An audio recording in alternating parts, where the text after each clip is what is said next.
would like to call the Independence Township Planning Commission meeting of July 10th to order, please.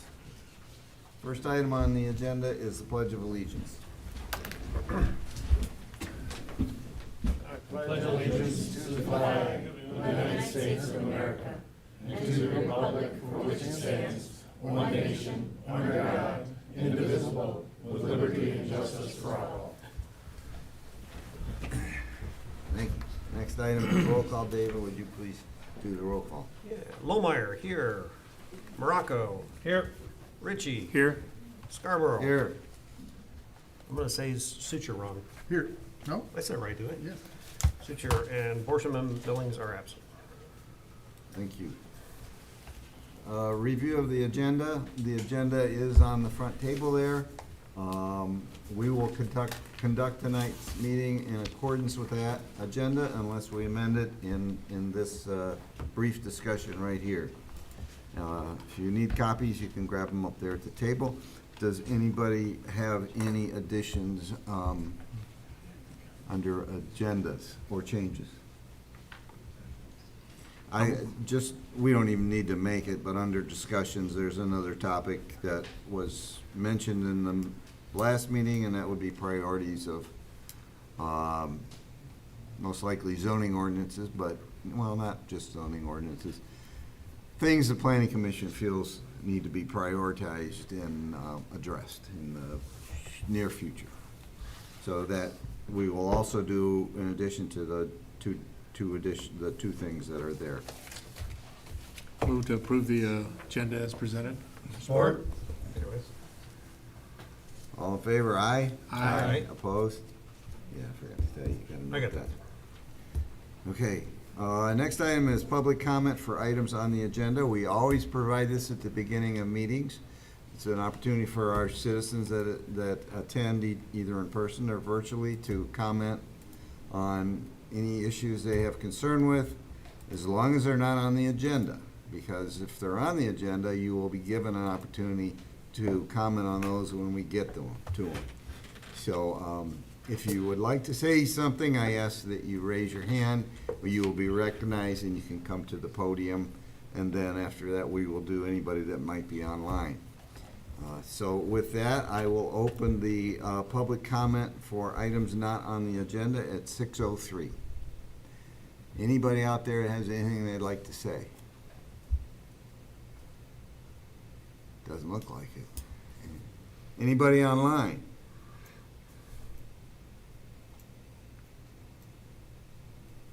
But don't see anything. Okay, one last chance. Okay, I will close the public hearing for items not on the agenda at 6:04. Next item is a public hearing, PC file 2025-004, a zoning ordinance amendment to section 2.02 definitions and section 6.05, section 6.06 and 6.07, and a new section 11.09 for the purposes of procedural changes for tree protection in the site plan approval process and a new protection ordinance. Megan, for the benefit of our public who is here, would you walk us through this, please? Sure. What's proposed are, so first of all, you did have a public hearing on May the 8th on a number of the things that are in this proposal. However, because that wasn't officially, you didn't make an motion on that, all of these would be, if you were gonna move any of these, all of them are on the table to go to the township board. So with your permission, Mr. Chair, I'd like to review all of them. Absolutely. Okay. So the proposals are to add definitions of a protected tree and subset definitions of a forested canopy, which is a property where there's at least 3 contiguous acres of the existing of canopies for over half the area. A wooded canopy where it's 1/4 of an acre continuously wooded. There's also a diameter at breast height definition. That's a standard definition that you use to measure a deciduous tree's age. and then also a definition of an invasive tree. How those come into play is that at conceptual site plan review, then the proposal is that a tree inventory would be required at that point. So that's the first site plan that you see here. You have a two-step process, conceptual and final.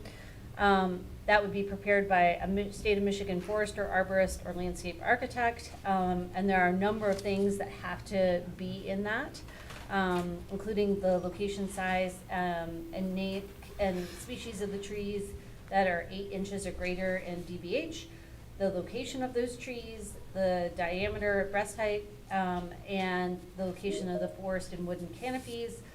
Whole and in sight, some of them could spill across onto other parcels, and the number of protected trees to be removed and the percentage of trees to be preserved within each individual wooded canopy or forested canopy, and then a table listing those, because later on there's some replacement ratios that are proposed. For final site plan, the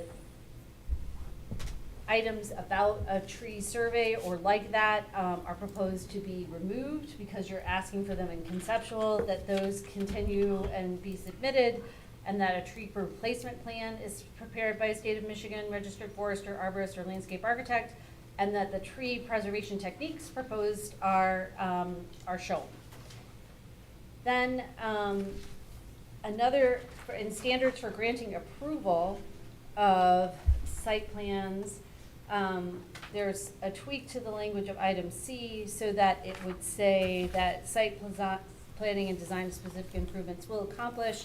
There's a list of things, and then skip to where they deal with trees, that it would say protected trees, wooded canopies, and forested canopies, linking back to the definitions that are proposed instead of what it says now, which is wooded areas. Also proposed is a section 1109, tree preservation. There's a declaration and purposes, which lay the legal grounds for it. The applicability, which is that what's proposed is this just applies to parcels where site plan review is required. And that if it's determined based on historical photographs that an owner or developer has removed or cleared the protected trees within 2 years of the time of the application, the Planning Commission can require the applicant to install additional landscaping. But there is a caveat proposed that the Planning Commission shall not require that if the circumstances have been beyond the control of the owner or developer in the past 2 years, such as a storm, blight, disease, or something that necessitated the tree's removal. That was a danger to human life or property. Then it goes into tree replacement. So protected trees would be mitigated by the installation of replacement trees, a minimum of 50% of the original DBH removed. So we add up all the trees that are proposed to be removed. Let's say it comes to 100 inches, you would need at least 50 inches of new trees to be installed. Landmark trees, which are large trees, are to be mitigated at 100%.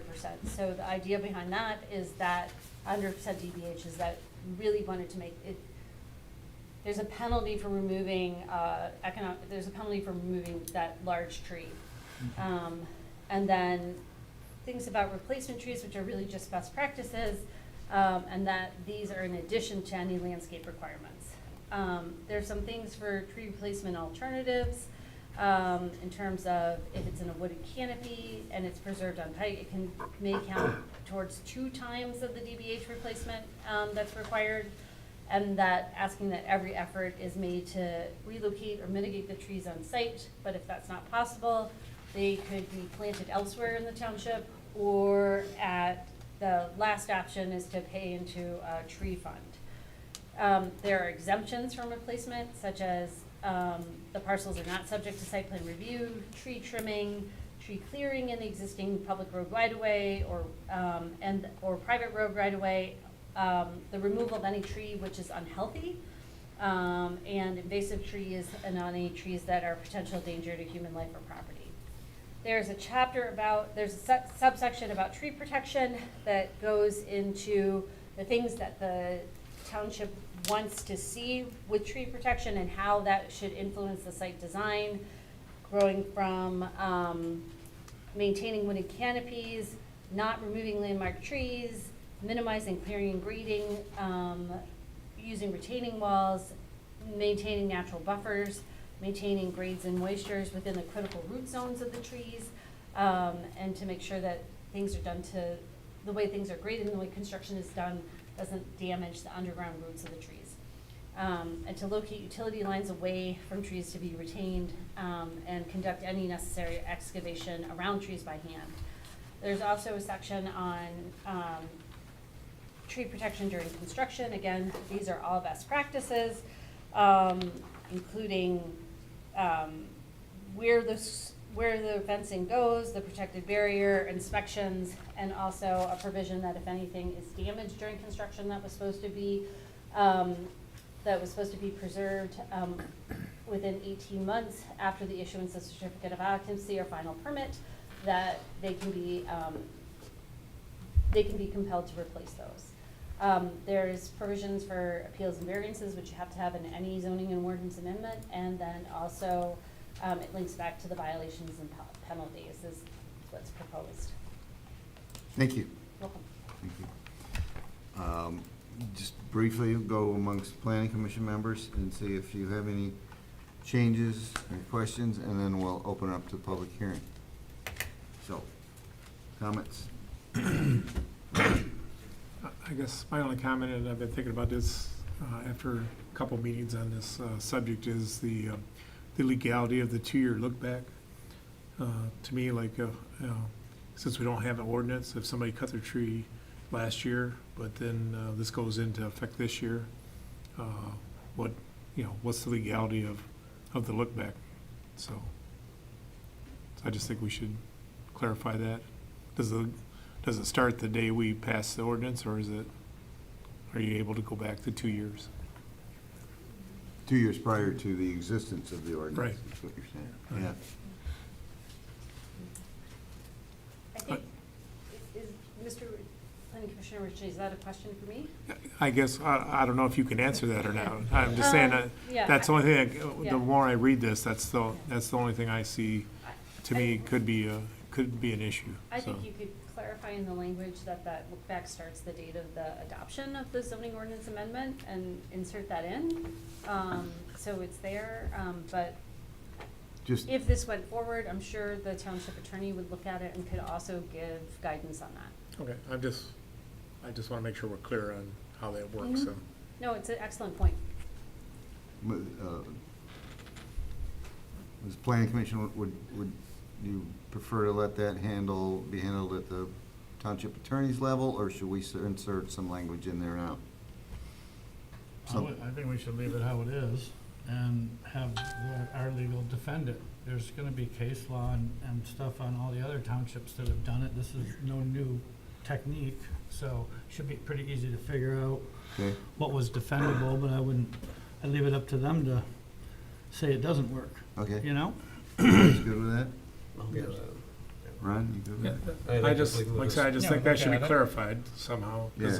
because I just see that as being an issue. We wanna make sure it's defendable, Yes. you know? Obviously, it just creates time frame for a 2-year window, so Yeah. it's we're either going back 2 years, or it starts from that date and Agreed. goes forward, so. Anybody else got any comments, or? I'm getting interested here from the audience, but I did have one that I took a lot of thought, and we talked about this last time in here, about particularly making sure that the purpose is clear, right? Making sure people understand this is going to apply to property coming under the development process here in the township, right? And I think we could do maybe a little better job on the heading under purpose on section 2 to call that out, where you call the purposes section are as follows: to be applied throughout the township, like 2A, to provide the necessary removal of trees on undeveloped land.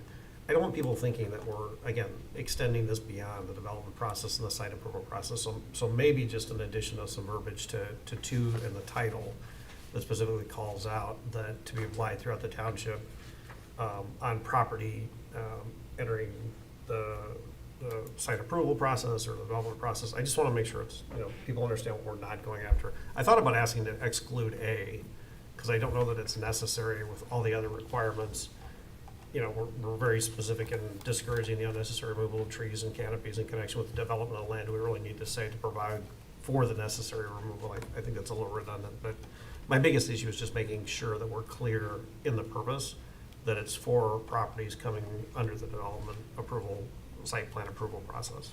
So unless anybody really objects, I just like to I'm be okay with really that. clear there. It's fine. Thanks. We- That's all I had. We don't want anybody to misinterpret what's happening. It's clearly our intent, so. Well, I particularly was thinking of Mr. Upping's thing is here today, comments about, you know, if this is overall great for everyone, why is it just for, and I want to be really clear, that's what our intention is. Doesn't mean it's a bad thing to do to other property, but this initiative is focused on that. Yeah. Not every farmer that's got 10 acres and takes a tree down. Okay. I had a couple things, just minor. In the very, section 2.02, the blue type, the third line down, I think the word, more of the stems, if for, I think that's a typo, should be are for. Doesn't change anything, it's just a grammatical.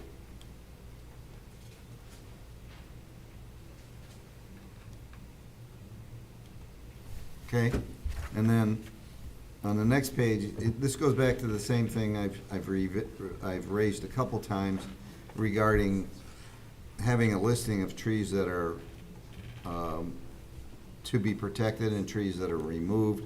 And this new draft does a lot of things that I wanted, but I'm still concerned under item F, where it says the name, size, location, and health of trees within a woodland, forested woodland is not required. Then under item 6, a table listing of all protected trees to be preserved and to be removed with the accepted associated diameter at the breast height for each tree. I think the intent is that table listing would include trees within woodlands, but I'm afraid that somebody might read item 4 under F and focus on that and think that they don't have to list them. So I was wondering if under item 4, the names and size, location, and health of the trees within a woodland or forested woodland, including those within any wooded and forested canopies. Wait a minute, that's not right. Try to find it. Second page, blue type, F4, Top of page 3 is it, well, of the Page ordinances. 3 of the ordinance, of the ordinance, yeah. Yeah.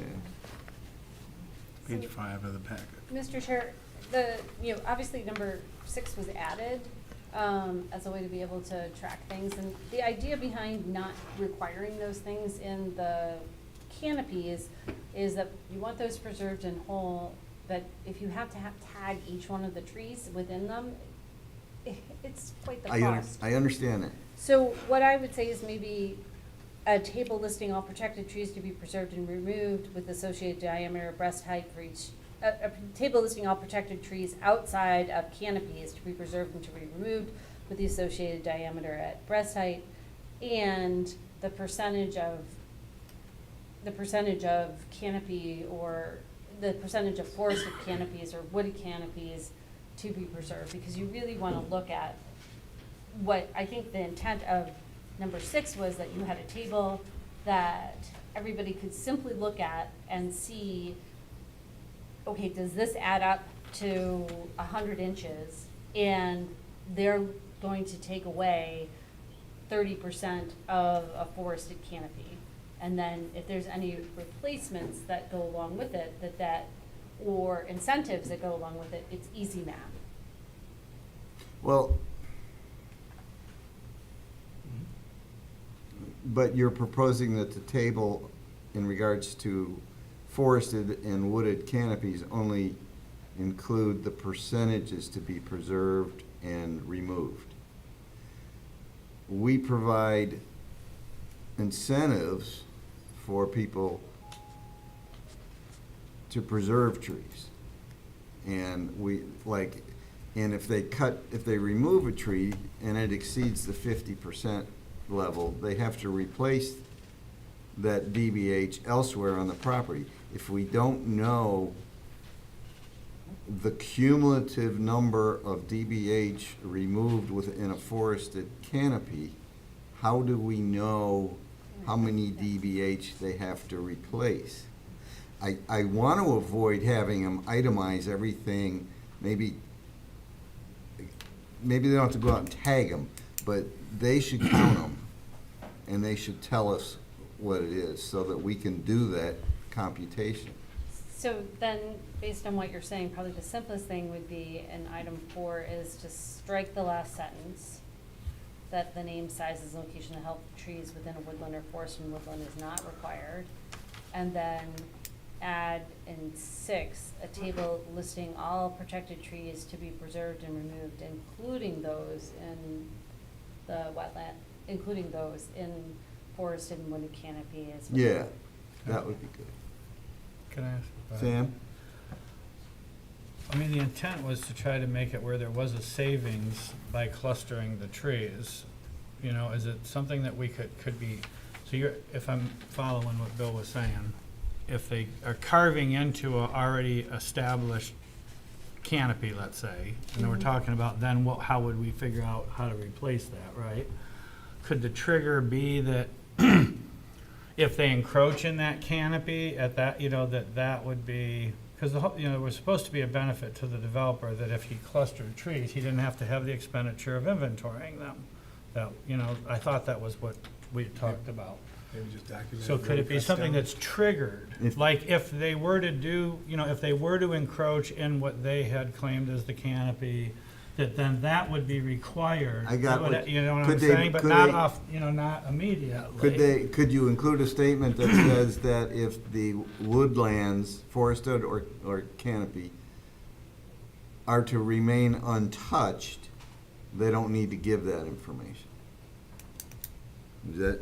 Yes, well, yeah, because that was the whole intent, that they would be able to Save- take a save the stand of time trees and and money. not have to spend any money tagging them, leaving them, just Yeah. saying, there's 2 acres of trees, So they'd have to include a statement to that I thought your effect. point was if they started to encroach on that, Yes. we wouldn't know the replacement. So I was Right. just trying to figure out a trigger of when they were to encroach, Kind of like that. it would be mandatory to do them all. Yeah. You know what I'm saying? Yeah. Or as much Um, as you go in, probably, right? Or Say you're gonna or as go in- much as you go in is Yeah, if I'm fine, only gonna take right. 10 out, I only need to go in this far, it still incentivizes people to say, I don't wanna mess with I that think we do canopy. need to know that number like Bill's alluding to of what did they take, because there's a mathematical equation that needs to be done.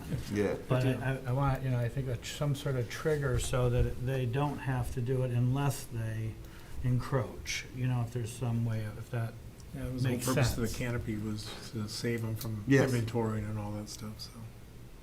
is that, Megan, is that something that, we can just attribute to the encroachment then triggers So, a more specific detail of the DBH that was affected or something, Yeah.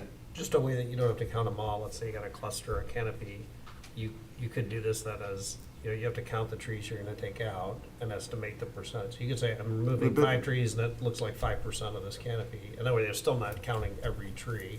But they're still gonna wanna tell us how many trees are in that canopy, because the replacement concept gets triggered at 50%. Yeah. So we have to know how many we have to know the total You account know of how all the close they're getting to trees. 50%, yeah. Yeah. Okay, gotcha. Well, encroaching could trigger a stricter Yep. second step. Yeah, I like the idea. You know what I'm saying? But if they don't Yeah. encroach, that step would not be required. Incentivizes them to leave the canopy alone, too. It would also People make say it stay on the possible canopy. that we would then know that they were going to encroach, hopefully. And then before the stumps were all pulled out or the removes were done, mathematics of the encroachment could be done But, at that time, So- but my point is, even if they make a statement that they will not encroach, we need a total number of trees on their parcel so that we can accurately I think it would be a boundary on a Yeah. survey on the site So, plan, can I- right? Wouldn't it? Can I propose Yeah. some language based on your conversation? Okay. So that for item 4, the last sentence would be deleted, and for item 6, it would be a table listing all protected trees to be preserved and to be removed with the associated diameter at breast height for each tree. Included forested and wooded canopies for trees are proposed to be removed. For forested and wooded canopies proposed to be preserved in their entirety. So, hold on. Forested and wooded canopies proposed to be preserved in their entirety do not need to be included in this table. That sounds good, and to clarify the point I was trying to get to about figuring the number. So we would, if we do it the way you're suggesting, if we got a survey and it only counted the total trees that are outside of untouched woodlands, our 50% would be based on those trees. We wouldn't, see, it almost seems like, I gotta think about this, seems like you're penalizing the developer, because if he's got a lot of trees in the woodlands that he's saving, but he's cutting down more than 50% of the trees that aren't in the woodlands, you're not getting what I'm saying. Overall site clearing is over 50%. I'm not sure where you're getting the 50%. If it's anything in Well, terms of a site plan. when does it, under this ordinance, when's the replacement trigger in? If they, maybe I'm. Protected trees, so any protected tree that would be proposed to be removed, has to be mitigated by the installation of replacement trees equal to a minimum of 50% of the original DBH. Yeah, okay, And then if they're landmark trees, all right, including those within a forested or wooded canopy, okay, I got then you. it's 100%. All right, I'm okay with it. Sorry, folks. She's almost as quick as Microsoft Copilot at rewriting the. Yeah. She's good. I have a quick comment. Yeah. I do want to thank you, Megan, for getting the greenways plan in there to Yeah. reference that. I think that's been underutilized with the developers to understand that, so at least it drives them to look at it in advance, so it's good that it's actually in the ordinance. Yeah. Anybody else? I'm interested to see what the audience is. Yeah, I will open the public comment section for this topic at 6:28. Anybody in the audience like to say anything about this? Gentleman in the back.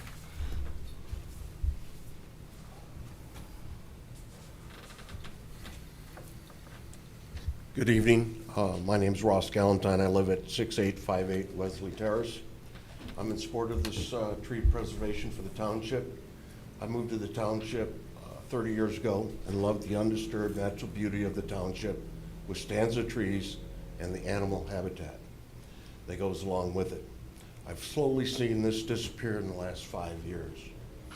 I would also like to see if you would consider in the tree preservation a minimum of a 20-foot undisturbed natural buffer on all 4 sides of the development. Otherwise, you'll be looking into people's living rooms as you drive by, which is the case of Pine Vista off of Clintonville Road. I'm in support of development if it's done with the best interest of the township in mind.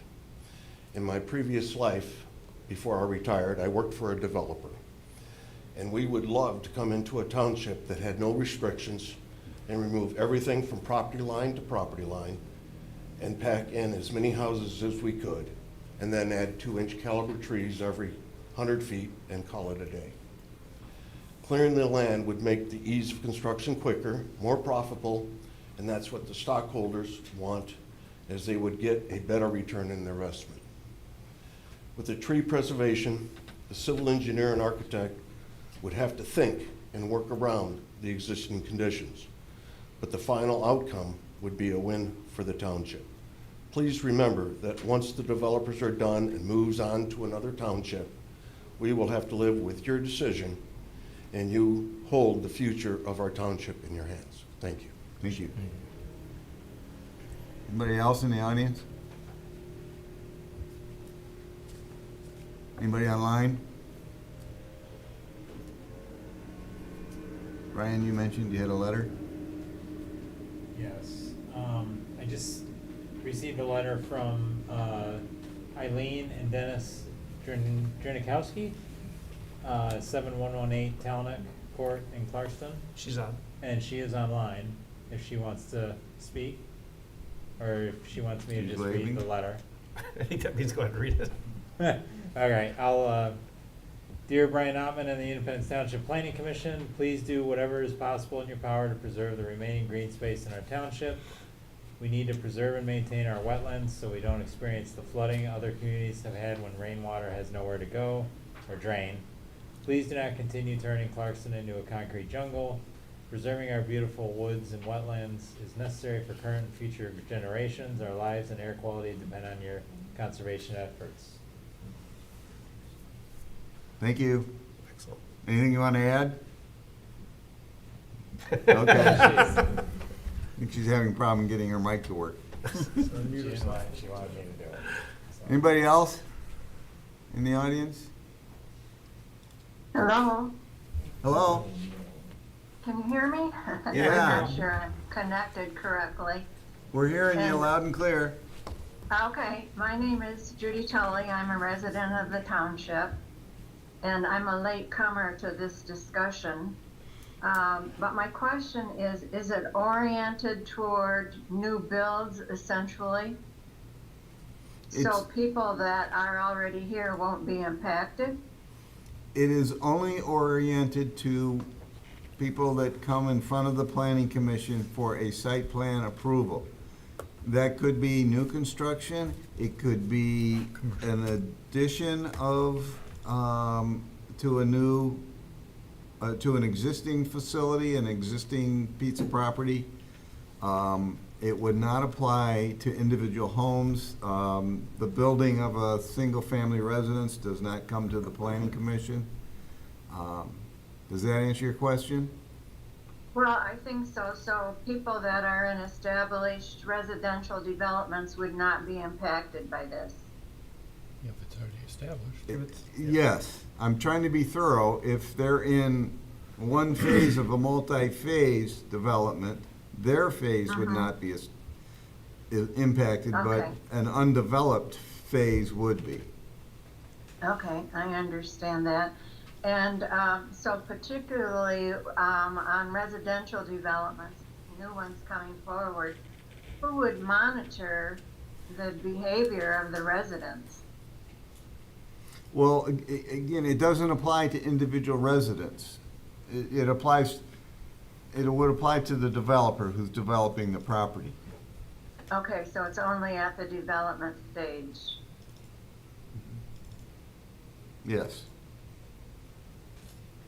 Okay, that answers my questions, because people that live in subdivisions think they own the property and can do most anything they want with existing trees. So that's why I'm checking into what's actually covered. Yeah, we understand that concern, but we felt that we needed to limit it to site plan approvals. Yeah, I think that's a good idea. If I could add, just, Okay. that doesn't preclude HOAs and other homeowners associations in general from regulating behavior. So that's the subdivision bylaws, condominium bylaws, you know, HOAs, they're still out there able to enforce their own rules. Okay, Good point. Yeah. all right, thank you. Thanks, Judy. Thanks, Judy. Anybody else in the audience? Yes, sir. I'll comment Do it, Tom. briefly. It's, Tom Pytel, 8330 Morningstar Drive. I'd just like to say our township's a little late to the ball game with this, but better late than never, and I approve. Looks like Canton, Plymouth, Shelby, they all have these ordinances, so I think it's a good idea. Thank you. There's a lot more than that to have it. Anybody else? 6:35, no other comments. I'll close the public hearing for this topic? I'd just like to comment on the gentleman back there that talked about the 25-foot buffer. It would be my preference that, well, first of all, the buffer, you might not want to have the buffer to a commercial property that's abutting another commercial property. So I hate to make that a requirement, because it doesn't distinguish between residential, commercial, industrial, or anything.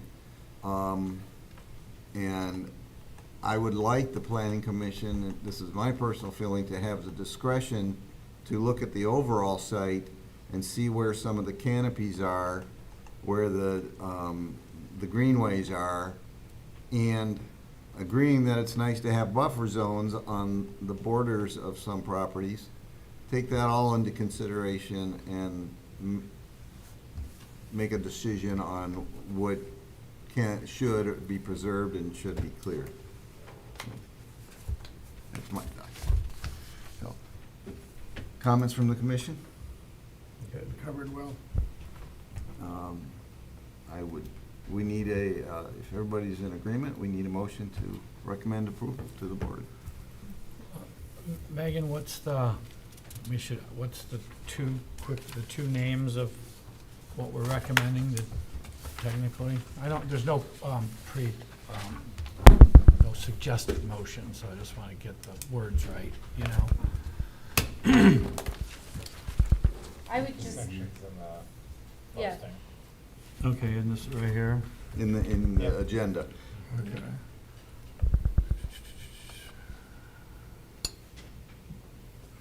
And we are recommending that the board To the township board, yep. to adopt or to review? To, yeah, Approve the changes. yeah. Adopt this one, Okay. or approve. You want to do it, Ron, or want me to? Go ahead. I'll make a motion on PC file 2025-004 zoning ordinance text amendment revisions to section 2.02 definitions and section 6.05, section 6.06, section 6.07, and the new section 11.09 of the zoning ordinance for the purpose of procedural changes for tree protection in the site plan review process and a new tree protection ordinance be recommended to the township board for adoption, taking into consideration the changes that were noted with the Carlin Wortman firm tonight and the comments from the township board, or the planning commission, I'm sorry. Thanks for the promotion. Does that cover it, you think? Yep. Okay? Yeah. Support. Anybody. Joe got it. And Dave, when you're ready, if you do a roll call. Thank you for that. I wasn't on here. I probably was, but that's it. Okay, Keep jumping Mr. ahead. Sucher? First page. Up here. Yes. Holmeyer, yes. Mr. Scarborough? Yes? Mr. Morocco? Yes. Mr. Ritchie? Yes. Unanimous. Thank you. Thanks, folks. Regular business, PC file 2025-002, Isaac Hanna. This is requesting a final site plan approval for an addition to the existing gas station located on Sashaba, the west side of Sashaba, just north of I-75. Megan, would you summarize your remaining concerns, please?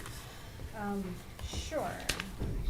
We've seen this before, so I don't think we need Megan to go through. I thought we'd just go through the comments, give Jason a chance, give us a chance to bring any additional concerns we have, and then ask the applicant to address that, and then public comment.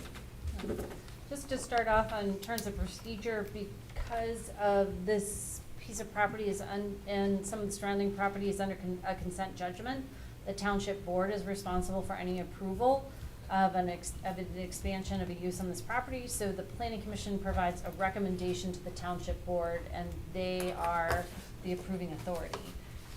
We've highlighted in our report that the building height doesn't comply with the height requirements in the MS zoning district. The center parapet is a bit too tall, and that needs to be taken care of. Also, proposed in this is a boundary line adjustment. It's a little difficult to see sometimes on the plans because it spans 2 sheets usually.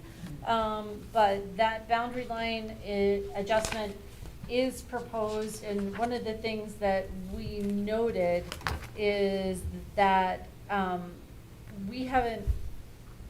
that adjustment hasn't been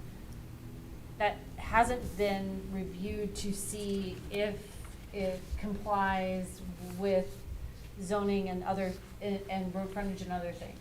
So you should know that that's a factor that's still out there.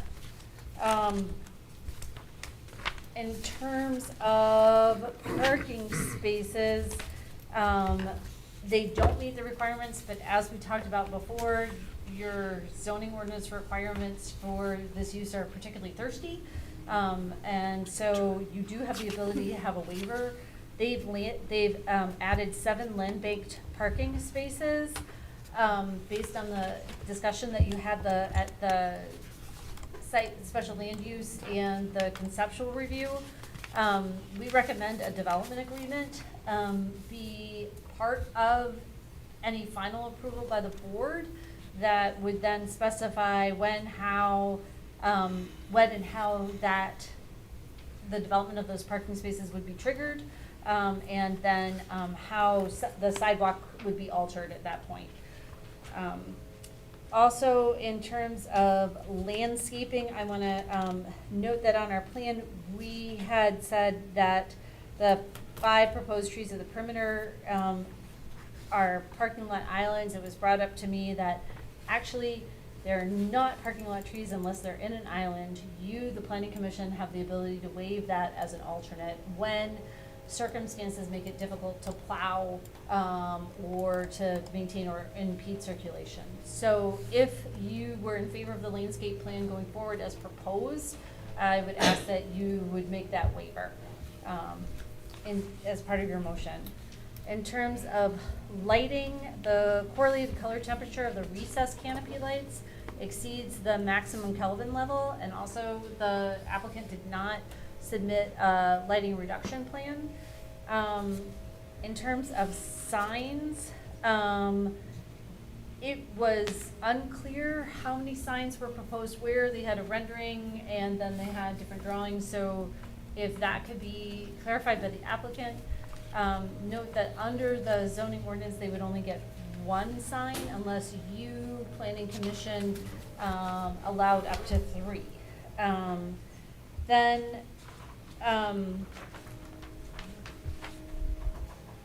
In terms of the Sashaba Town Center Overlay District, we noted that the picnic tables and the trash can need to meet the design standards of the Sashaba Town Overlay District, and shredded bark needs to be used for all planting beds. So if on page 8 of our report, under Planning Commission, should make the following decisions. We had approval denial of the proposed parking requirement deviation. If you could also add on your list of that when you're looking at that, approved denial of the parking lot trees at the perimeter. Okay, thank you. I meant to add at the beginning, as long as Megan just referred to page 8, at my request, she has summarized or relisted her issues on the last page of her review letters. And the reason I asked her to do that, because I thought it would make it much easier for the planning commission when they're making a motion to see them all in one place, and you could, in such a motion, if the motion is to approve, we could say, subject to all conditions on page 8, or subject to numbers 1, 4, 7, 8. We could do it like that. I thought it would be very clear for us. So, and the next one is just like that, so that's why you're seeing a little change. Sorry to deviate, and meant to mention that earlier. Jason, your comments seem, a lot of them I think can be addressed in engineering. Is there anything that you think we should address prior to it getting into more detailed engineering? No, it's just as long as the applicant's comfortable with addressing those on the construction drawings. I don't see any of them as being impactful to the layout that's being proposed or would impact the final site plan. Okay, Next, I would like to ask the planning commission members if they have any, let's not discuss any of the issues that Megan or Jason have brought up, but anything that might be in addition to what has been brought up by our consultants. I think signs are still open, and she talked about the signs, you know, the depiction of the pictures in the packet actually show 5 signs. Yeah. On the building, plus signs on the awning. Basically, she mentions in there that the awning should only have a sign, like the logo sign facing the road. Because it's, I guess her ordinance says it's allowed only a sign facing the road, and Sashba's only road. Okay, So, I mean, the depiction in the thing, like I say, showing way too many signs, and, you know, doesn't, you know, we just need to make sure that whatever the total number of signs we authorize meets the requirement as well. okay. So, I got a question. Brian, would this fall under a typical up to 3 sign rule, even though it's a multi-tenant building, right? Yeah. And then what's the maximum square footage they need to divvy them all up into?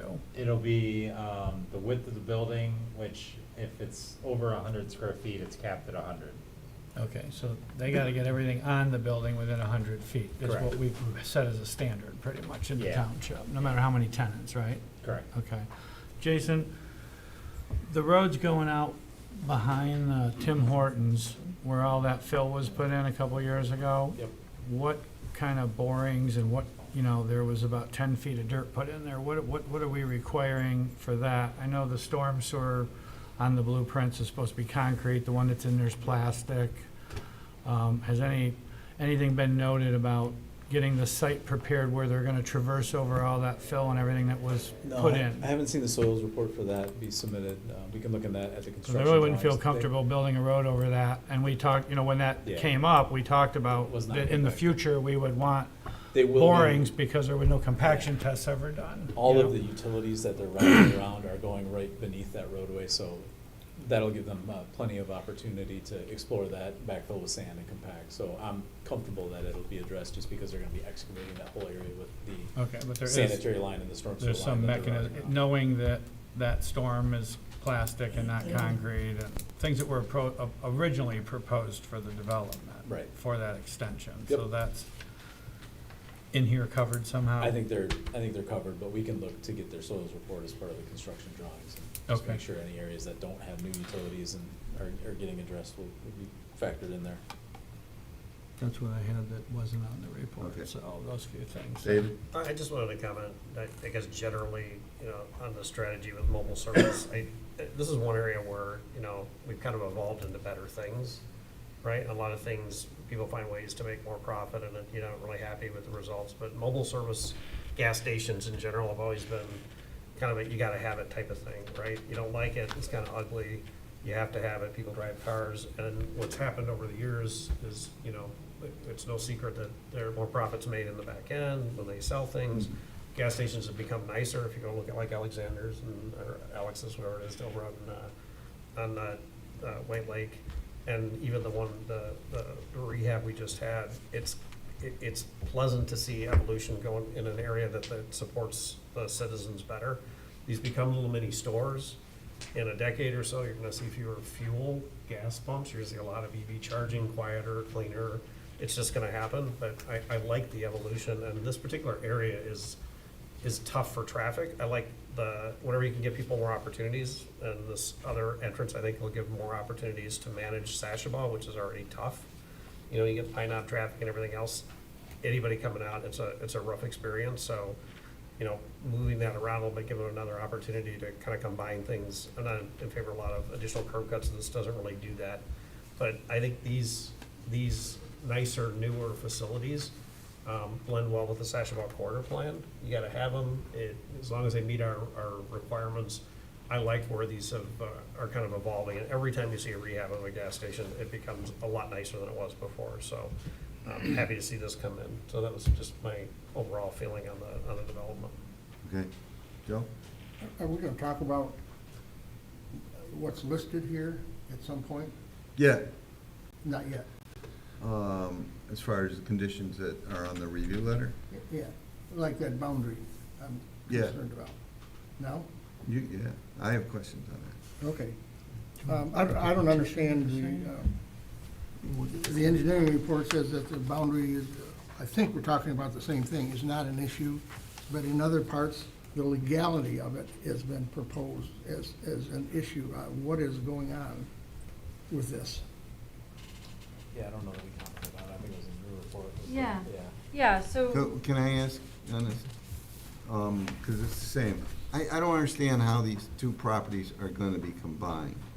Is it gonna be, and maybe we can defer this until we give the petitioner an opportunity, but is this, are they going to develop a revised legal description for this combined parcel? Is it gonna be split off and combined into one tax ID number for these 1.5 parcels? So when we give you an opportunity, if you could explain that. So Joe, can we hold off on that? Sure. Yeah. Yeah, Okay. not indefinitely. Yeah, okay.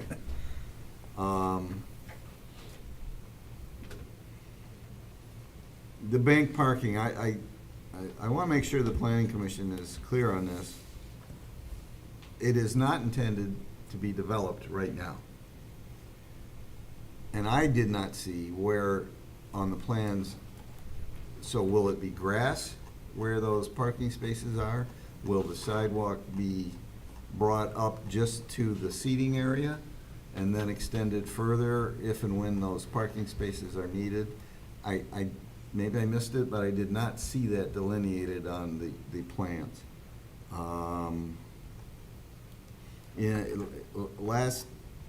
the last hearing, we clearly asked for some information from the applicant for justification for the reduced parking. I did not see that in here. And I still have some concerns about the, being able to turn left off of the main entrance onto Sashaba out of here. And I personally don't feel the colors comply with the requirement of the town center overlay district. Talks about earth tones and things like that. I think it's kind of stark, and I don't think it fits in. I'd be curious what other people have to say. That's all I have at this point. Anybody else? Not right So, now. If the applicant would like to come up, and then you can comment on those, and then we'll open up for public comment, and then continue on from there. Thank you, Mr. Chairman. I appreciate everyone's time and comments.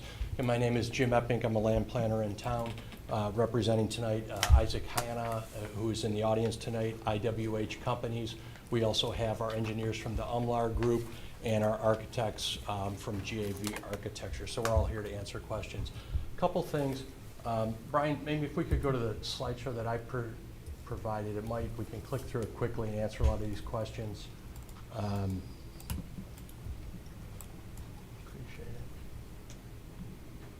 it.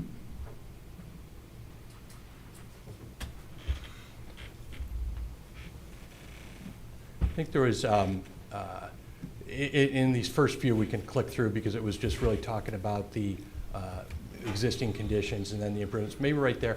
In terms of couple key things, we'll hit everything, but a couple key things that I just heard talked about are the boundaries, circulation, signage, and so forth. So we'll hit those, and then we'll come back to the other details. You are right. There's really two properties here with three different zoning classifications. The green is where the existing station is now. The pink and purple is the adjacent property to the south, all under the common ownership of IWH Properties. the direction of the planning commission and what we have proposed, it's in our drawings. We won't actually do the split and combination until we receive final approval, and then as we're going through engineer, we'll go through that split and combination, both with the township and with the county. But the southern piece of property is zoned two different things. It's kind of unusual. It's zoned commercial on the front half and OS2 on the back half. Mr. Hanna also owns the property outlined in that yellow box, that kind of zigzag property also immediately adjacent. The only thing we're not in ownership of is right in the center there. Pardon the pun, the center of the donut is the Tim Hortons. That's what we don't own. What we will do and what we have on our drawings is we are going to split that southern property. We will join the eastern half, or the front half, the purple half. We will join that to the gas station piece of property, so that will become one tax ID, one piece of property. We will then join the back half of that property, the western half, to the adjacent northern zigzag piece there, which will be joined into that. That will become one piece of property under that OS2 zoning. And so where you're seeing essentially two pieces, let's call them three pieces of property now, the zigzag, the green, and then the multicolored piece, you'll still have, we'll go down to two pieces of property, just the gas station, enlarged gas station piece, and then the enlarged western zigzag piece, I'll keep calling it. What that does, I think it was a smart discussion at our last meeting with the engineer and the planner, and of course with the commission. What it does is, we previously had talked about getting a road easement in there, some type of a shared access easement. It makes sense, and we're in agreement, and we'll do it. We're going to get rid of that shared easement. It'll become one piece of property, and so the parking lot, will no longer cross property lines. It'll all be contained within the same property. And so we're committed to that. It's in the drawings. In terms of sequencing, we'll do that as we're going through engineering. It'll be done before the township, I presume, would issue a building permit. So I want to make sure I'm perfectly clear. The area in purple, that entire parcel will be combined with the green? Yes, sir. Okay, not just the northern section where the reserved parking is, and it'll be the whole parcel? Correct. Okay. Yep, right up to the MDOT right away. Can I ask a question? Jim, what's the balance of the zigzag property zoned? OS2. Am I correct in saying that, OS? I'm sorry? I think it's C2. C2. Right, So that's what I was trying to get. So it's Yeah. going, so the C2 I misspoke. merger with the zigzag property will all become C2? Correct, I misspoke, you're right. Back in the day when this project was developed, I thought that this was developed with an exit to Fleming's Lake Road. Is that? Well, there's an additional piece of property up on Fleming's Lake Road that's not depicted here. Or I thought that was part of this commercial, or this condo, industrial, or commercial condo It's part of the, project. it's part of the consent judgment. It's not, this is just, I think I pulled those lines off the county website, and they just, it doesn't show, as you see along Fleming's Lake, the other parcel lines. I believe that parcel off of Fleming's Lake is OS2. Yeah, it's true. So I guess on the consent judgment, because a lot of the development that kind of continue, the intent, the idea back in the day, I believe, was that would go around the wetlands, and there'd be another access point out to Fleming's Lake Road, and that was all going to be part of this whole development. Is that now separated and potentially could only have one point of access now to this property? Or is there an agreement tied to the back property to give you the extra exit? We don't have any plans whatsoever. I mean, we've drawn many, many, many things. We don't have any plans whatsoever for the rest of that balance of that property. We know that there's a commitment to go to Fleming's Lake Road. There's probably a way to do that on the western parcel. There's probably a way to do that in the eastern parcel. Until we have those plans and go through the planning commission and so forth,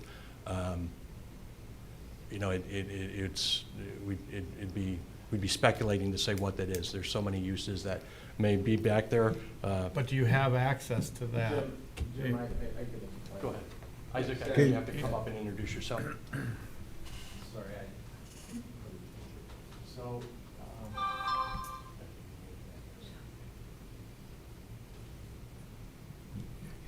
Good evening, Isaac Hanna here. I'm the owner of IWH Companies. And my company is 32600 Stevenson Highway, Madison Heights, Michigan. So Sam, you asked, as I think in our last meeting, we discussed the opportunity of obtaining the property off of Fleming Lake and Sashaba. That has not been obtained, it's being negotiated.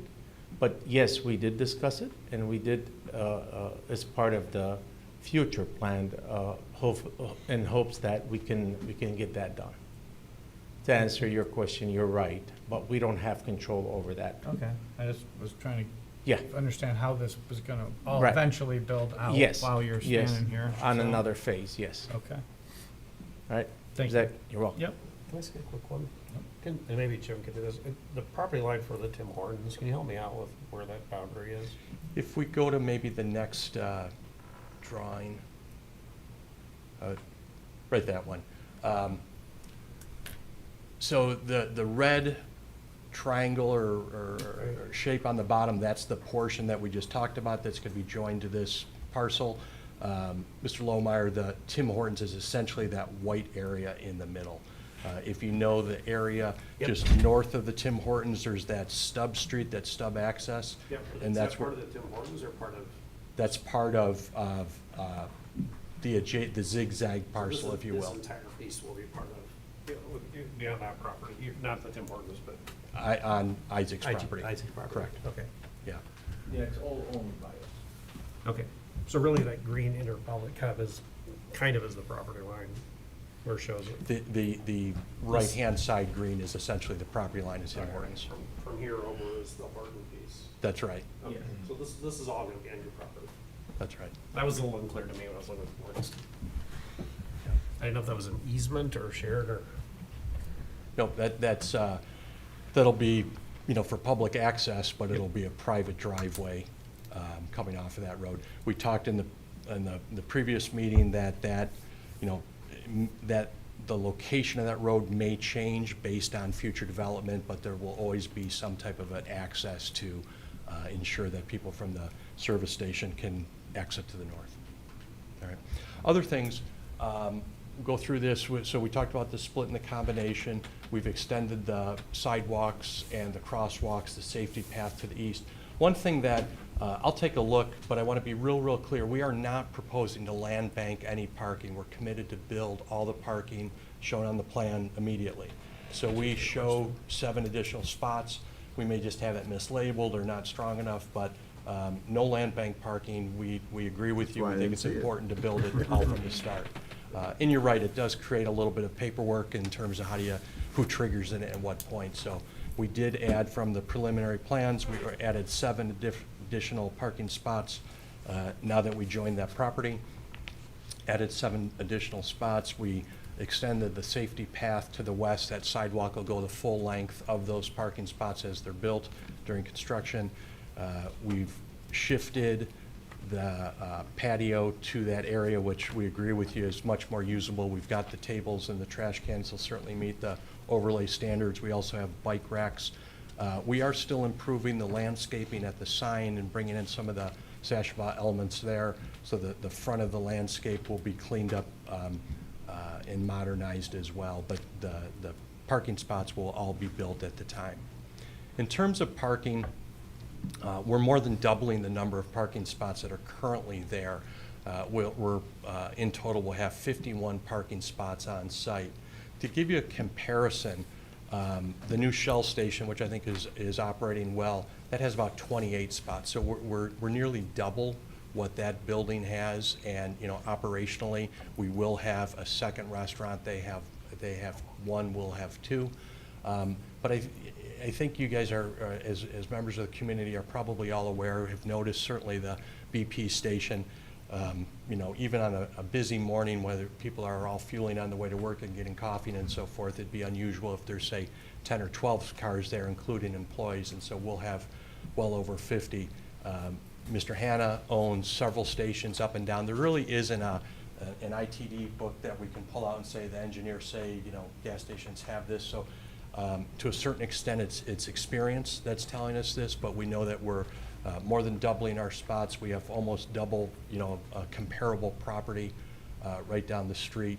We've added those additional 7, and we feel confident that this will not only operate well, but with the improved circulation to the north will be, a much improved project, to Mr. Lohmeyer's point. Safety path, we just talked about that.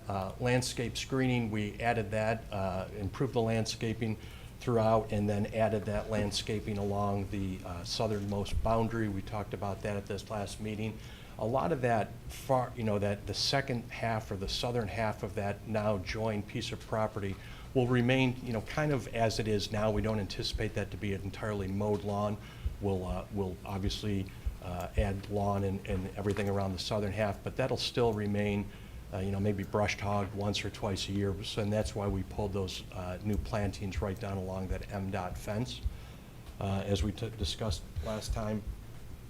I'm just going through the list, bouncing around a little bit. We'll get to signs in a minute. The parapet roof, Brian, if we could go to, I think it's the next image, which is an elevation. Thank you. This shows both signs and parapet roof. This image is different than that in your packet, so I appreciate you noticing that. We'll make this part of the record. 2 things. We have agree with you on the signage, and so we've modified this signage. We're proposing 3 signs, one at the main entrance of the building, and then one over each end cap. It really is essentially, a plaza with 3 businesses. We understand the sign ordinance. We'll certainly submit under that ordinance, but we will have 3 signs. The previous drawing had some on the sides of those end caps, and we recognize that and have removed those. In terms of the parapet height, we are proposing it to be 26 feet 10 inches. We are using it as also a screen or a fence for roof-mounted HVAC equipment. Architecturally, we think it's the right proportions. We'd like to, have your consideration to allow us to build just that center piece at that 26 foot 10 inches, and then, again, it's part of the screening. So I think we'd be required to screen that on any rooftop as it was, without trying to diminish other buildings. But we've seen other buildings on Sashaba being built recently, and what many of them end up doing is kind of having almost a playpen just popped up on top of the roof that shields the HVAC. Garcon and his team here, Mel's here from the architecture, are trying to do it a little more creatively and actually build it into the architecture. Boundary line adjustment, we talked about parking lot trees. Parking lot trees, we can work with you on that. We do have parking lot trees. I thought that our ordinance said that if parking lot trees could also be put around the perimeter as long as they're within a certain distance of the curb. Admittedly, we did move them further away because we had to bring that safety path down. So what we did on the southern side, on the angle side, is we've got the curb, then we've got the safety path, and then we have the trees right up around the boundary. But in terms of at least numbers, we know that we're hitting, in fact, we're exceeding the numbers of trees because we're putting them around the entrance road as well. So we would ask for your consideration on that. I'd hate to eliminate, to your point, additional parking spots to create islands. In terms of Jason and the engineer's letter, I agree, most of those items are done at final. We'll continue to work with everybody on that. One item that was mentioned, and the chairman mentioned too, is traffic orientation. We've submitted a traffic study that looks specifically, it was really more, and I think this came up at the pre-application meeting, it was really a movement study more than a volume study. And we've looked very, very closely at the anticipated traffic turning left and right in and out of the station. What we will do is we're going to put internal signage for people that are leaving the station. We're gonna direct all northbound traffic to go to the north entrance with signage. We have looked, and our traffic engineer, Northwest Consulting, looked at different modifications to mandate right out, which I think is what the recommendation is a right out turn. There's enough examples that we don't think that that's a safe move. Across the street at Art and Jake's, I think if you even look at Google Earth, you can see the wear marks on the tires of people who ignore that. Down at Chase Bank, same thing. People are constantly ignore it. And so what the traffic engineers are telling me is it's actually becomes more dangerous, because now, part of our traffic world is we all predict what the other person will do. So now what we're doing is we find these people who are, could be called cheaters, right? They turn left even though they're not, and then as a result of that, they come up with these uncertain movements where they have to swing out around that. So what happens as soon as we put in some type of a internal thing, we actually statistically create more problems, because you get these uncertain movements or unpredictable movements. Washington County actually just changed their standards and eliminated these because they were having accidents at those type of intersections. And so we believe that almost everybody going north is going to be a resident, as opposed to someone coming off the highway getting gas and going back on. People coming off the highway getting gas and going back on, of course, are going to turn right. It's people like me who live to the north, and I'm going to quickly learn that it's going to be a lot easier to take that new driveway behind Tim Hortons and turn left there. So our traffic engineer tells us that with these additional movements, and it's in the report that you've reviewed, we believe that this is the safest configuration. Beyond that, well, yes, we'll continue to work with engineering and all the departments through final engineering drawings. We'll work to have that property split and combined and rezoned with both the township and the county, and we'll work from there. Appreciate your time, and here to answer any questions. I have a question that a little different. Is this all part of that commercial condominium plan that's approved for that area? There is no plan approved. There is a consent judgment in place that sets certain criteria that when the total parcel or pieces of the property are developed, that certain criteria will be met. And so there's not a plan in a file somewhere, that was approved. There's a concept that I think is tied to the consent judgment, and Mr. Morocco had pointed out some of the criteria within it. The reason I asked the question, and maybe there's nothing can be done about it at this point, I'm very dissatisfied with the condition of landscaping at Tim Hortons. I think it looks atrocious. And I don't know if that's a fault of, I didn't know if Mr. Hanna owns that piece, or you indicated yet. Is there something in, I wondered if there's something in the condominium documents, and who's gonna be I assume, is there a master maintenance for the whole area, or are you each responsible for your own piece? It just expressed my frustration. I think it looks terrible, but if there's anything you can do about it, I would love it, but if you can't, you can't. I share your frustration. It's almost like me knocking on my neighbor's door and saying, please cut your grass. It's, we don't control it, and I don't know if it's something that the township has enforcement over or not. I'm uncertain of that. Okay. I just had a quick one. Yes. Jim, I don't know if I was interpreting the plan correctly, looking at the stacking on the backside. Is there, am I interpreting it right that if there's a drive-through, it's expected to be on the southern portion of that building? That's correct. Is that what that's trying to show? Yeah, there, is kind of the stacking for the drive-through, the window would be right on that southern side. The stacking would line up behind the building and curve to the west. And go to the window. loading area, is that meant to be where the semis, the larger, the medium-duty trucks would pull up and offload beer, wine, and the rest through one of the entries?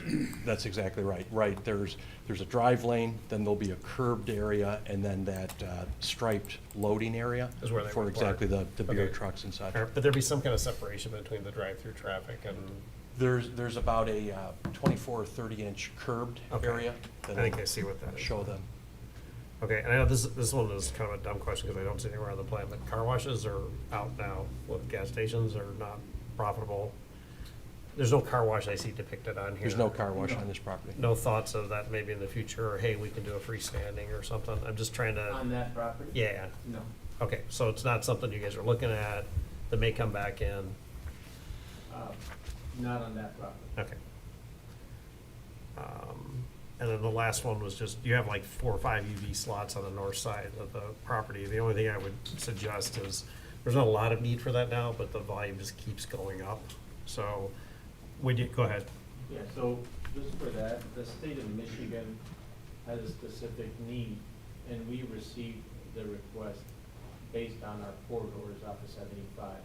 So we're working with the states, and they have a bunch of programs going on, and right now we are asked to install as fast as possible, so that information we can share with you. Mhm. But yeah, that is a very big need based on the data with the state. Yep, and it probably meets the need as is. I would just be thinking of 5 or 10 years down the road, if you want to add EV spots, where would they be? And more importantly, the electrical infrastructure, you can sometimes max out. So True. be thinking about, okay, where are we going to go with, 4 more slots if we need it? Yeah, Are they going to be on the it all backside? depends on how much energy you can bring to the site. Yeah, And that's not as so you get into transformer issues and stuff Exactly. beyond what we're approving, but just, like you not to go, I gotta tear this whole thing up and move them somewhere, so. Yeah. And charge your battery in 10 minutes with 1,000. But the quick chargers are good, yeah, Mhm. they're rotating pretty quickly, and I think it's gonna be a good business for But, gas yeah, stations. Right now, the fastest is about 20 minutes if it's fully Yeah. electric, so. It's still better than a few years ago when it was like 2 hours, and Yes. what do you do, go inside and drink a Sure. coffee? So it's just gonna keep getting shorter, and the need's gonna keep getting bigger, so I just wanna, in your best interest, I wanna make sure Thank you guys are thinking of what happens if I had to double this, or, put a bunch more in, where would that go? Again, it's not something we approve, I just hate to see it spend a lot of money after this is Yeah. done. Thank you. Mr. Chair? Yes. Yeah, I just want to comment, Jim, you talked about a number of different things, but you didn't like verify or confirm that the lighting will be changed to meet the Kelvins and, Yeah, we put a note on the drawing, so when we sent out the photometrics, they did photometrics for everything, including the canopy. The canopy was actually just reconstructed in the last 2 or 3 years, and so we put a note on the drawing that the canopy lights will actually remain as they currently are, and I guess my assumption was, when that was rebuilt in the last 3 years, that those meet our Kelvin standards. So our photometric company put in quote-unquote new lights in the canopy, which cause those numbers to change underneath the canopy. So the existing canopy lights will remain, all the other lights will be replaced. And what we did not add is that reduction level, and so we'll add that in and agree to that with the new lights. seems like the lighting ordinance has been in longer than 3 years, so, because it was in. No, that's Yes. my point is that the study, the photometric study that was supplied does not represent the actual lights. It represents the light that the photometric company said, hey, we're gonna put these in. So they're showing that the lights that were approved 3 years ago meet that standard and will remain. The parking lot lights will be replaced and meet the new standard. All right, Does that make sense? I think so. I need clarification. Okay. Does that mean that the canopy is confirmed 3,500? I guess we'd have to go back to the originally approved drawings. Yeah, I mean, we'd have to look at the site plan and when it was approved. I don't, are you talking about when the mobile was? No, when it was rebranded from Mobile to BP 3 years ago, 2 years ago? No, it hasn't been. It was recent? It's been about a year. Yeah, it was recent. When those lights were put in, did they meet? Was it brought into But they compliance? never changed them. Okay. The only thing They never, changed is it was just the branding. They just change. changed They the never wrapping on indicated So- on the canopy. it changed We the don't know. lighting. That being said, we'll ensure that those lights meet the Kelvin standard. Yeah, 'cause that wasn't part of the design submittal. For the canopy change, Yeah. so we didn't get into compliance on the lighting at that time, is what you're saying? Correct. Okay. They're showing in the depiction, branding logos on the canopy on multiple sides too, so. Yeah, and that was a point of contention with their sign company at the time because they wanted them on all sides. But obviously our ordinance says only the street side, so. Kind of going, you all set? Yeah. kind of going back to the combination of the parcels, in the picture you had with the three colors, the purple color, if my math is right, if I'm understanding all the numbers, is about 0.64 acres. I believe you're right. Combined with the 1.7 makes 2.3435. Correct. So if a motion contained language conditioned upon combination with the 0.64 acre parcel to the south, that's your intent. Correct. Okay. Just wanted to, Yep.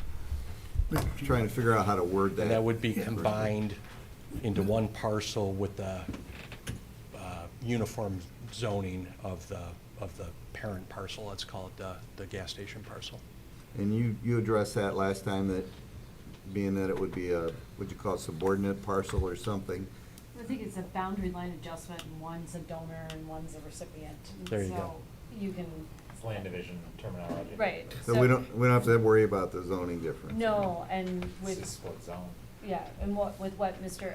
Epic described, though, that strikes me initially as that would be compliant, because you're not exacerbating any nonconformity. Okay. Right, Mr. Chairman? Yes, sir. Just, you know, on that, your point was that the boundary line adjustment per the special land use bylaw is filed with Oakland County, and then we talked about, you know,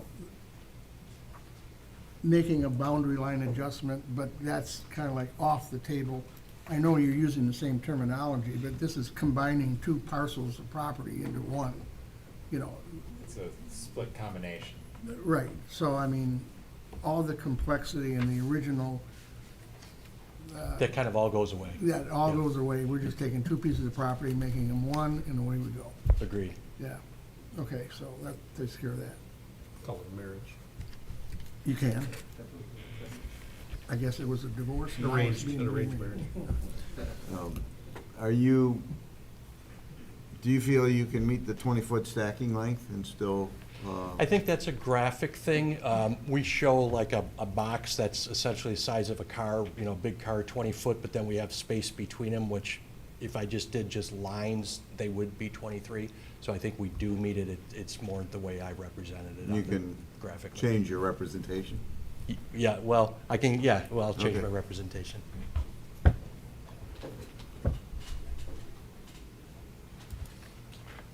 Any chance we can get you to change the colors? More earth tones? I can put you on a conference call with BP, and we can see what we can do. Oh, well, do they have standards?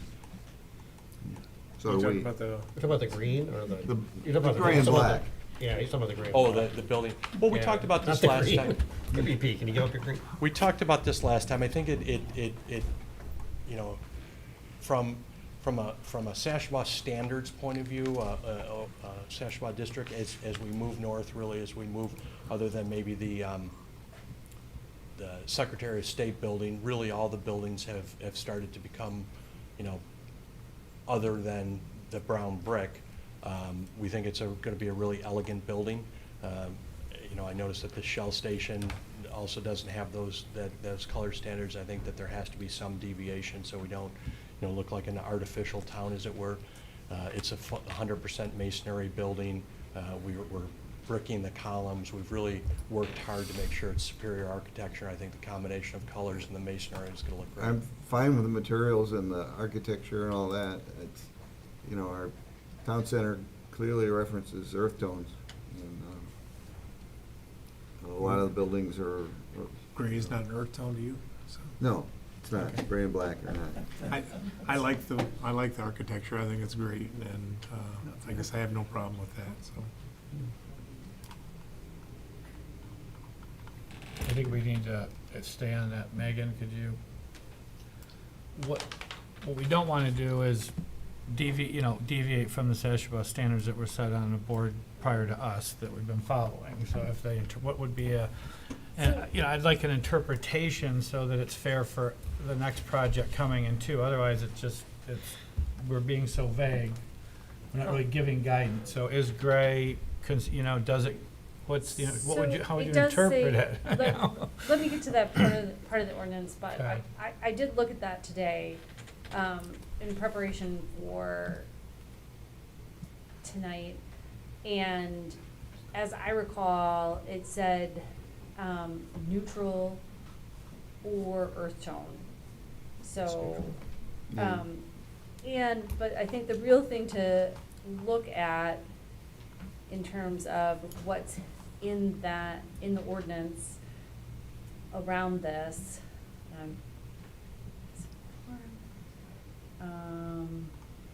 materials.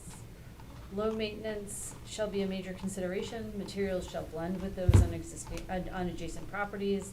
One dominant material shall be selected with a preference towards masonry and stone. We talked about that at conceptual, and then and then further in those regulations, color and texture.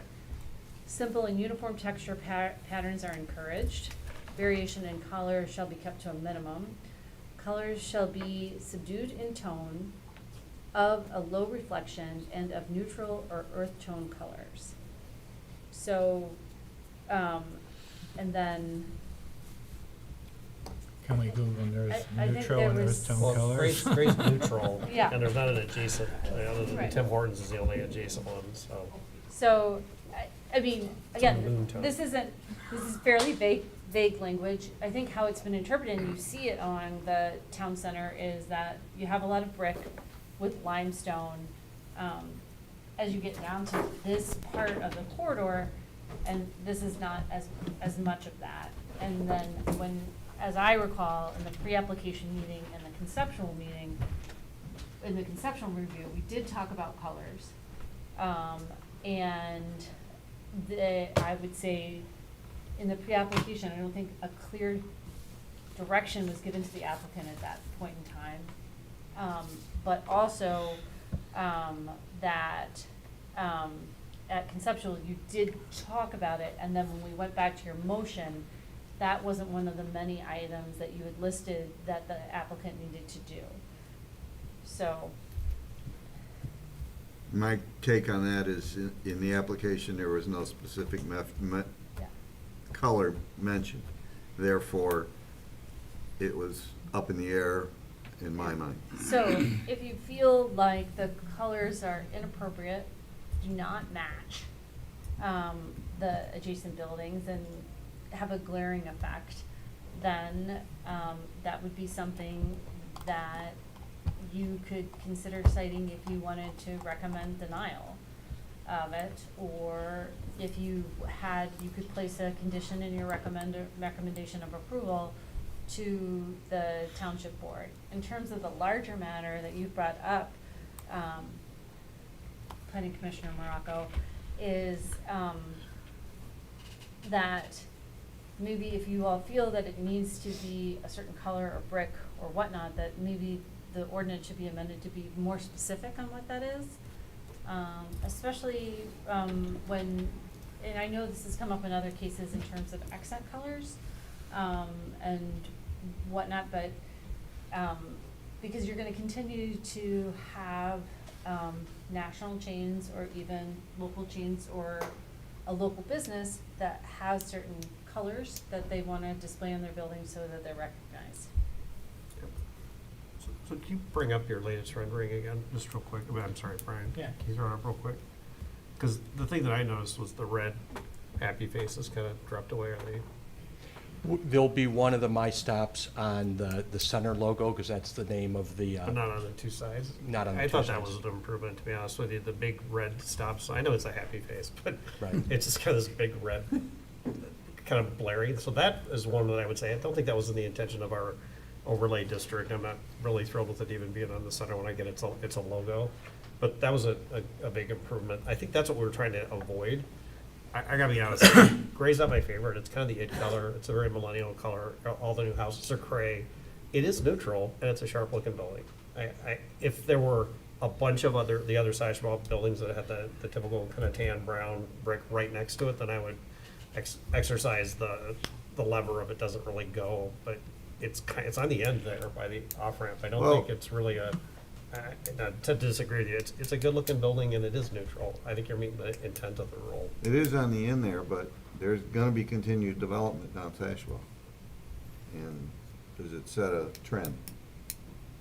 Well, in this case, so I'll give you credit here, if we're holding to the adjacent properties must be consistent, then if we do this and this, the next one in could rightfully expect, yeah, I'm gonna be grade two, because that's consistent and Yeah. it's neutral. Yeah. So we're gonna kind of set that trend on. I don't know that it's bad, though. It's a very attractive building, and it is neutral. So I don't know if Okay. I'd follow my sword for this one. But No, I'm not either. It's my opinion. it does look I'll pretty go with- commercial. It doesn't have that kind of comes under view, but. I laid it on the table to see what everybody thinks. Yeah. Joe? On another subject. Yeah. Okay, on the, you call it the parapet, the middle, Yes, sir. where there has to be a variance granted in order to get the other foot and a half or whatever it is you require.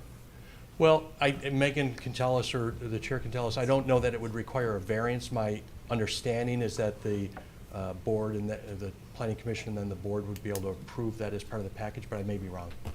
No, it's a variance. Okay. Yeah, it's a dimensional variance. Okay, so with respect to that, I know you're gonna say, or you did say, you didn't say you wanted a variance, but you did say why it was that high, because maybe it's circling air conditioning equipment. Of course, if you look at this, it will circle nothing if there's any air conditioning equipment behind there, because you're gonna see it plainly from the sides.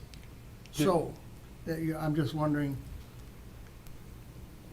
what's the purpose of having it violate, the ordinances when it really isn't gonna do anything like what you said it was gonna do? Like block air conditioning. It isn't. Because I can see an air conditioner right from the side here, if you had one there. I understand. I think that's a fair point, Mr. Sucher. There would be additional screening on the side to meet the ordinance to shield the air conditioning from all the sides, so you can see that. So that where you're seeing down the side there doesn't accurately portray what that'll be to I mean, enclose so that do you completely. are you really saying that the extra height is necessary for the screening purpose?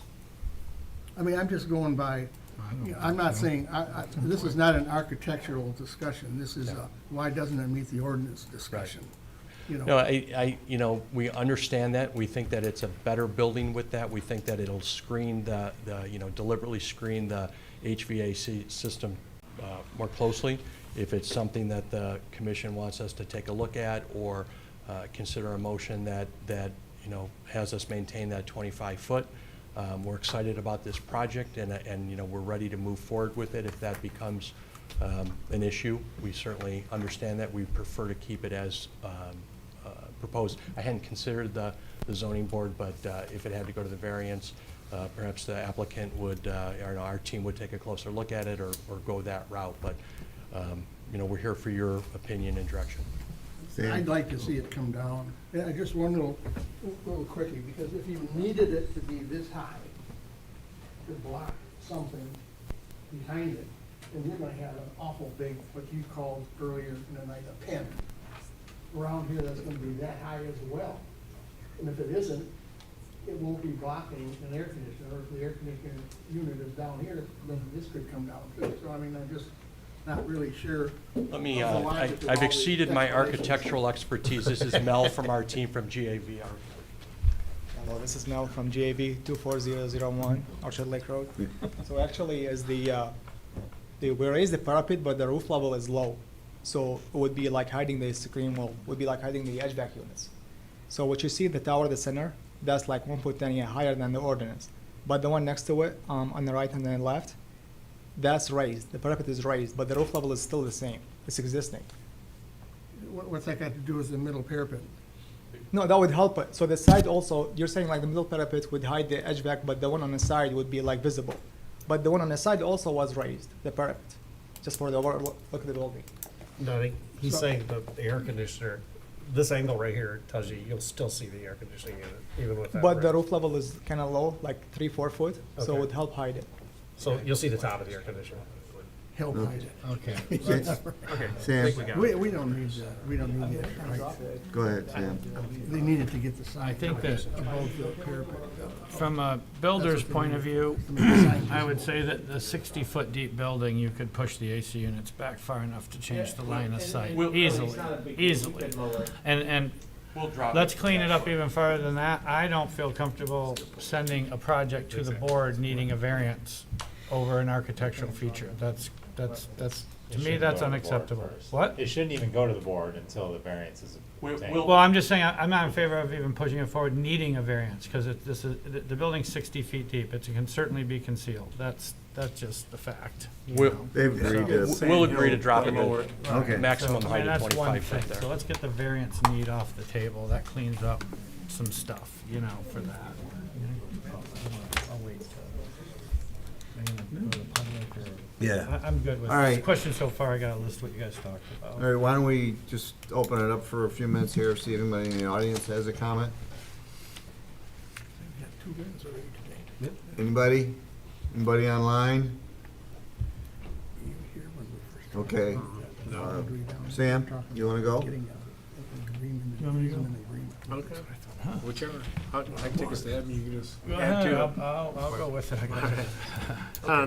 I'll make a motion on PC file 2025-002 for parcel 08-22-326-011 for the BP gas station. That we recommend final site plan approval with the condition of. You weren't? I wasn't gonna make a motion. Go ahead. Pardon? Nothing, I wasn't Okay. gonna make a motion. I still had stuff to talk about, but go ahead. Okay. Want me to proceed? You can do it during discussion. Go ahead, make the motion.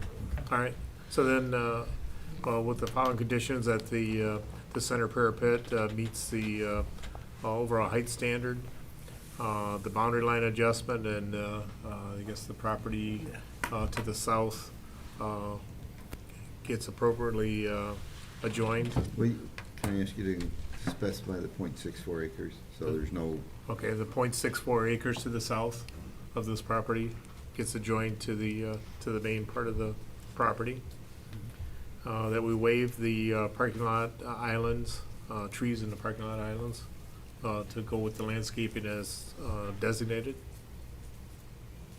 That they have a limit of 3 wall signs, total not to exceed 100 square foot maximum. And the canopy sign be limited to the 1 sign facing Sashbaugh. And all lighting, canopy lighting and parking lot lighting meet the Kelvin standards of the township as well. Did I miss anything? Yeah, I think there's, I don't know, I'm not sure how to handle it now, but go ahead. well, let's wait and see if we get a second. I just want to clarify a few things that, I'll support, so we can move to discussion. yeah.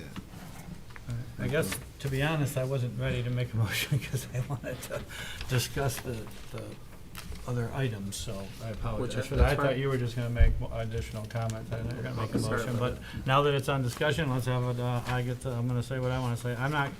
So, I've got several concerns, and I wish I would have known we were making a motion, because I didn't hear him ask for it, but, so, I got a couple issues. We've been talking for months about these loose ends being pushed off to the planning and zoning department, and this is a huge, huge list. I don't like the fact that what I don't understand, and I guess we'll have to work this out, and it's in the middle of a motion, so this is an odd place to say it, but whatever. I think there's a meeting missing. The meeting between your guys' recommendation and then getting it right, and then giving it to us finished. And someone needs to fix that, because I won't vote for this. I'm not voting for anything anymore that no one's put the time in to get right. And the reason for that is that, first of all, it's a consent judgment. So now we're approving a plan with 15 minimum to 20 things that are not confirmed. They're not noted, they're not on the plan, there's no way to check that they're gonna be done. We don't have resources to chase this tail down the road to make sure they get done. I feel zero level of comfort that our township is in a position that they're going to chase all these changes. And then, my problem is that when I go back and look at site plans, whether they're in compliance or not, the plan that I'm provided by the township would be this plan. Okay, because this is the approved plan with conditions. So the walls are wrong, the signage is wrong, there's missing documentation. Our engineer wants to make it, thinks that it's safer to make it a right turnout only. I agree with him. I didn't as much before until concerts started happening, and then you really see the outcome from it. I don't think you can govern by people who break rules, so we're not going to do it because some people break the rules. I would say that the majority of people follow wishbone exit and go right and don't jump the curb, so that's a problem. Which I wish would have been corrected. So I would prefer we use the data from our engineers. The photometrics are wrong, the parking lot trees, the AC unit, the height, the signs, the stacking, the spelling errors, the light reduction, the picnic tables, the bark, the mulch. That's just from one consultant that someone's gonna have to figure out how that happens. And then when you come back, if you have different consultants, if you have different people in the planning department, and somebody like me says, hey, I want to see a site plan, I'm not going to go through the minutes and the motions and hope that Ron hit all 25, and then the girl watching the video catches them all and puts them in the minutes, and then I just think that we're letting it get way too sloppy at the convenience of the developer, and nothing personal. This is just something that's been building that needs to be addressed for the protection of the township. We need to, this is just way too much stuff, and that's where I fell back to the other meeting. Like, we have this list. Where I had the same problem. Huh? Where I had the same problem. Right, go back and get it right, and then put it on our agenda. Now, I can tell you as a township board member, this is gonna be like, what? What do you, okay, they said approve it, let's approve it. They're not gonna spend months and months in research and read hundreds of pages of documents and understand all the stuff that's not depicted but's gonna get depicted. Our job is to give it to them so they have a comfort level that it's done, it's right, it's been read through, our due diligence has been done, it's accurate, and it's being approved. We're asking them to approve it, and it's a consent judgment, which means we should be even more diligent in getting it right. So that if there is a reason, because now we're on, you know, anything goes wrong with a consent judgment, we're on the hook of potential lawsuits. And I just think we're being real carefree about it, and I think that we need to get this reined in. And this is a big project with a lot of issues that I don't feel comfortable moving forward at this, with all the stuff we just talked. We're just worrying, just got past the variance thing we don't need now. Like, there's been a lot of this, which is what's needed. But this is where I think now you say, all right, we got all the input. Planning Commission should probably say nothing else much about it other than positive things if all this is corrected. Get it back to us, and let's give the board something that is done and is not going to be on Brian to make sure that or the building department, that it's done correctly. I just don't think that's fair to the residents that we're not getting it to that point. And I apologize that I'm saying this after you made your meeting, your motion. I would like to endorse those comments. I think that everybody knows that some of the planning commission members and some outside people, we've been doing a PUD review process where we've been reviewing PUDs that have been approved. And one of the things I noticed is when we make a recommendation and we have conditions in our minutes and it goes to the board, I had assumed that the plans going to that board would reflect those changes. They don't, not always. And sometimes the conditions aren't even properly, in my mind, communicated to the board, or noticeably communicated. So I support that. I think it's in our best interest to get the plans and as finalized as we can before we forward it to the board. Let me just make a comment. So it's hard for me to argue because I did the exact same thing on the seniors development I think a month or two ago, where it wasn't that we were in disagreement, just that there was a lot of things that were still not reflected in the plan, and we were putting an awful lot on our consultants to follow up, and we could miss a lot. So I had the same kind of argument. I'll be optimistic and say, I think we have general alignment now, after discussions tonight, on what we want to do and what needs to be reflected in the plan. I think the question is, do we need to come back and convene and approve this when all those changes are reflected properly, as Sam's suggesting?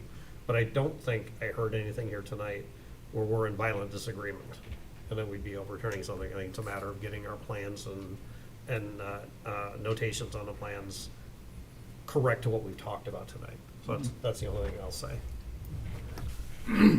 I have to agree with it. I like the project, and you've been very helpful in explaining it. All the explanations, of course, are not on paper. They're just, we'll agree to this, we'll agree to that. And I don't disagree with that. And it's been nice working with you on a number of different projects. So that's good. But I do agree with Sam, we are really getting sloppy, I think, in some of our processes here by not completing the documentation or not requesting that the documents be completed when they're sent to the planning commission from wherever they come from whatever. Okay. So that's it.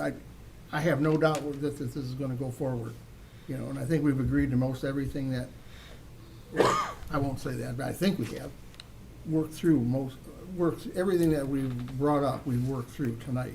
There may be more to be brought up, more to be worked through, but it's working. The process is working. This can only be a good addition to Sashville, as far as I'm concerned, when we're done with it. Seriously.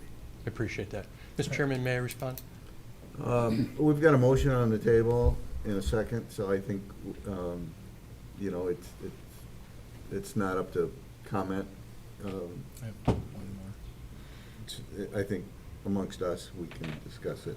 I would just say, to be fair to the petitioner, that we make a decision on the exit, so that doesn't come back and haunt us, if we want to go with our engineer's recommendations or not, to have it be a right turn only on the Sashabo, because that's, out of all of this, I think we worked the bugs out of it. It's just not necessarily been depicted, but that's kind of a big deal, because it's a site plan affected Can we, issue. So if this doesn't pass and we revisit it again after the motion, I think that we should Okay. have a discussion about that to make sure that they're crystal clear on everything that, that we want. They have no questions. Okay.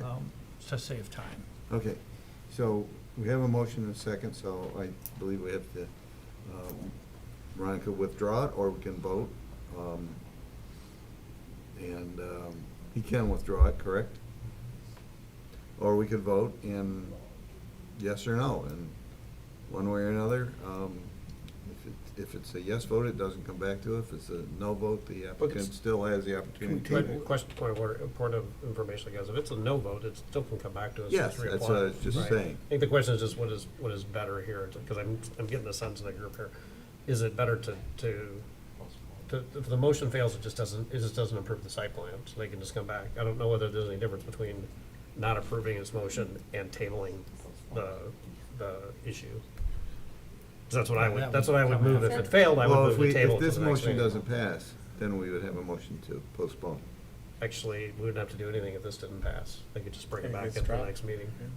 Right. Right. I mean, I think. No per action Robert's- taken, you mean? I think per Robert's rules, Planning Commissioner Lohmeyer is right. If you wanted to be clear in your communication to the applicant, even if it did fail, you could also make then a motion to postpone and then give them a list of the items that you would like to see, and maybe at that point in time, you can get clarity on things like the right-hand turn. Okay. So, So we need to either move on the motion or withdraw, one of the two right now. You want us to do the motion? you want to vote? Or you want to Let's go ahead and withdraw? vote. Let's go ahead. Just Go ahead, vote take and the roll. Go for it. Yeah. All right, Richie, Yes. Morocco, No. Scarborough, No, Suture. No. Okay, Lohmeyer, it doesn't matter, but Lohmeyer's no as well. okay. Okay, All right, so the, then to move to postpone should include the requirements. If someone wants to make that motion. Well, let's have let's give Let's them some discuss. clarity. Do you Make have sure. any questions Yeah. that you don't feel comfortable that we're doing, that we're asking for? Is there anything that, Well, besides the left turn thing, I think that's fair for us to decide what the flavor of the board is. So in terms of the direction, we understand everything, and I think we've agreed with that. My experience in the township, and frankly, all townships is, and our intent would be, typically what I've seen happen is that the planning commission would make a motion similar to what was just crafted with a list of conditions. The applicant would be obligated to update those drawings before it went to the board. That doesn't go to the board as is. All those, the consultants would review those and say, yes, each of those conditions have been met, and then that clean set would go to the board. It's typically how I would see it. So with the hardship with any applicant is this puts us behind another month, or potentially more, because we'll have to send out our photometrics and stuff, go through. And so this really adds, anywhere from 6 to 8 months, and potentially takes it into 2026 as opposed to 2025. So that is the reality, the practice of the township, and at least in my experience over the last 30 years, is that we would take that motion, we would hear it loud and clear, we would make those updates, they would be ratified by the consultants in the planning department, and then they would go to the board. But nonetheless, All right. that's just my experience. Left turn. I would prefer it to be right turn only. Are we only talking about the primary exit, Yeah, not on the Sasha. not the one around? No, the that's other why side? we put the one around the other one. Yeah, I'm on the same page. Joe? I'm for the right turn. I mean, that's your recommendation. It is, ultimately, the geometry of that driver approach is gonna be up to the road commission. The permit for that will come from them. The township doesn't have jurisdiction over it. Obviously, we can have that recommendation. They can put it on the plans and submit for permit to see if it goes, but. Well, if the county says it's okay to turn left, let the county say it's okay to turn left. So they will have to submit to the county for the plans as is, because they're extending a water main across in the right of way. So regardless of what you decide here, these plans are going to the road commission for review and approval. So they could force the issue there, or they could say left turns are fine. So the plans showing it as a right and left turn out will be the ones that, if we approve it with a recommendation for a right turn only, the plans that go to the county will Then- show it as a right and Then left? they would need to draft plans that reflect that, but the Okay. road commission could say, Okay. Overturn. no. Right. Sure. I understood that, I just wondered what they had to portray to the, okay. Mr. Chairman, if I may respond to this. With all due respect, we've submitted a traffic study that talks about the safety issues of that right turn. We also work with this committee and the subcommittees early on, over a year ago, and at the very first subcommittee meeting, it was determined that, hey, that's a lot of pressure on that one entrance, and so we agreed to build about a $200,000 road to the north, and it was discussed at each of those meetings that that was essentially to provide additional access. And so now we're at the point where, although I've got the greatest respect for Noack and Frauss and Jason in particular, they've provided no data. It's just that, boy, it sounds like it would be safer. I do agree that it's ultimately the road commissions, but the reality is that working with the township, we agreed to and are happy to spend another $250,000 to build that road to the north, specifically based on those conversations of that main entrance, or that current entrance. And now we're adding additional constraints that, really pull it back into the place of why the heck are we building another northern road for $250,000? So it seems like an additional discussion that was discussed at many meetings with the various subcommittees. Our traffic engineer has provided data. Ultimately, I agree that it should be the decision of the road commission, but I do not agree that we should submit it to the road commission as a write-in, or write-out only, I should say, because that's not what was discussed throughout all of our conversations, and that's not what our traffic engineer recommends. Mr. Chair? Yes. How likely is it if it was submitted right turn only to the road commission? how likely is it that the road commission is gonna look at that and say, that was a dumb thing to do, we're gonna make it right and left? Yeah, the road commission would ask for the same traffic studies that have been provided. They'd review all that data, compare it against their standards, and make a determination if they felt it was appropriate or not, so. So regardless of what we say, I mean, if it makes us feel better to make it right turn only, but the chances are, it could be left turn when the road commission gets done with it. If that's appropriate, then why are we even arguing? We're not arguing, we just want to recommend Oh, it go why are right. we even discussing it? I mean, it's like, well, you know, I guess I don't understand. If the road commission is gonna make a determination on their own, based on their own traffic studies, then what's the point? Why would you even spend money on a traffic study when you know that they're gonna do another one, and they're gonna make their own mind up, regardless of what you do, or your traffic people do, or regardless of what we do? Right, no, they're Just gonna seems like rely it's on their fun. traffic No, they're gonna studies, use their right? traffic study, I think. Their data, and then the road commission obviously has their own data as well, and Yeah, standards. so- So they will review it all, and again, they are the final authority on the configuration of that traffic code. Yeah. I so- feel a lot more comfortable going with our engineer's recommendation. Yeah, And if it doesn't work, it doesn't work, and they allow it, big deal. I like the idea of a right turn only, but I have to admit, from the subcommittee on, extending that secondary access around Tim Hortons was an encouragement, that was, pursued, and, I think it's better to have that than just to have, to have the one entrance. I have to ask a question, I apologize, because I wasn't on Yeah. the consumption guys, I used to Sure. have to cut me some slack, I don't get that, I don't understand. Can somebody just really quickly, So, why does originally- another entrance? So, what we're talking about here is how impossible it is to turn left on Sachamel, that's the basic, or the basic premise Yeah. here.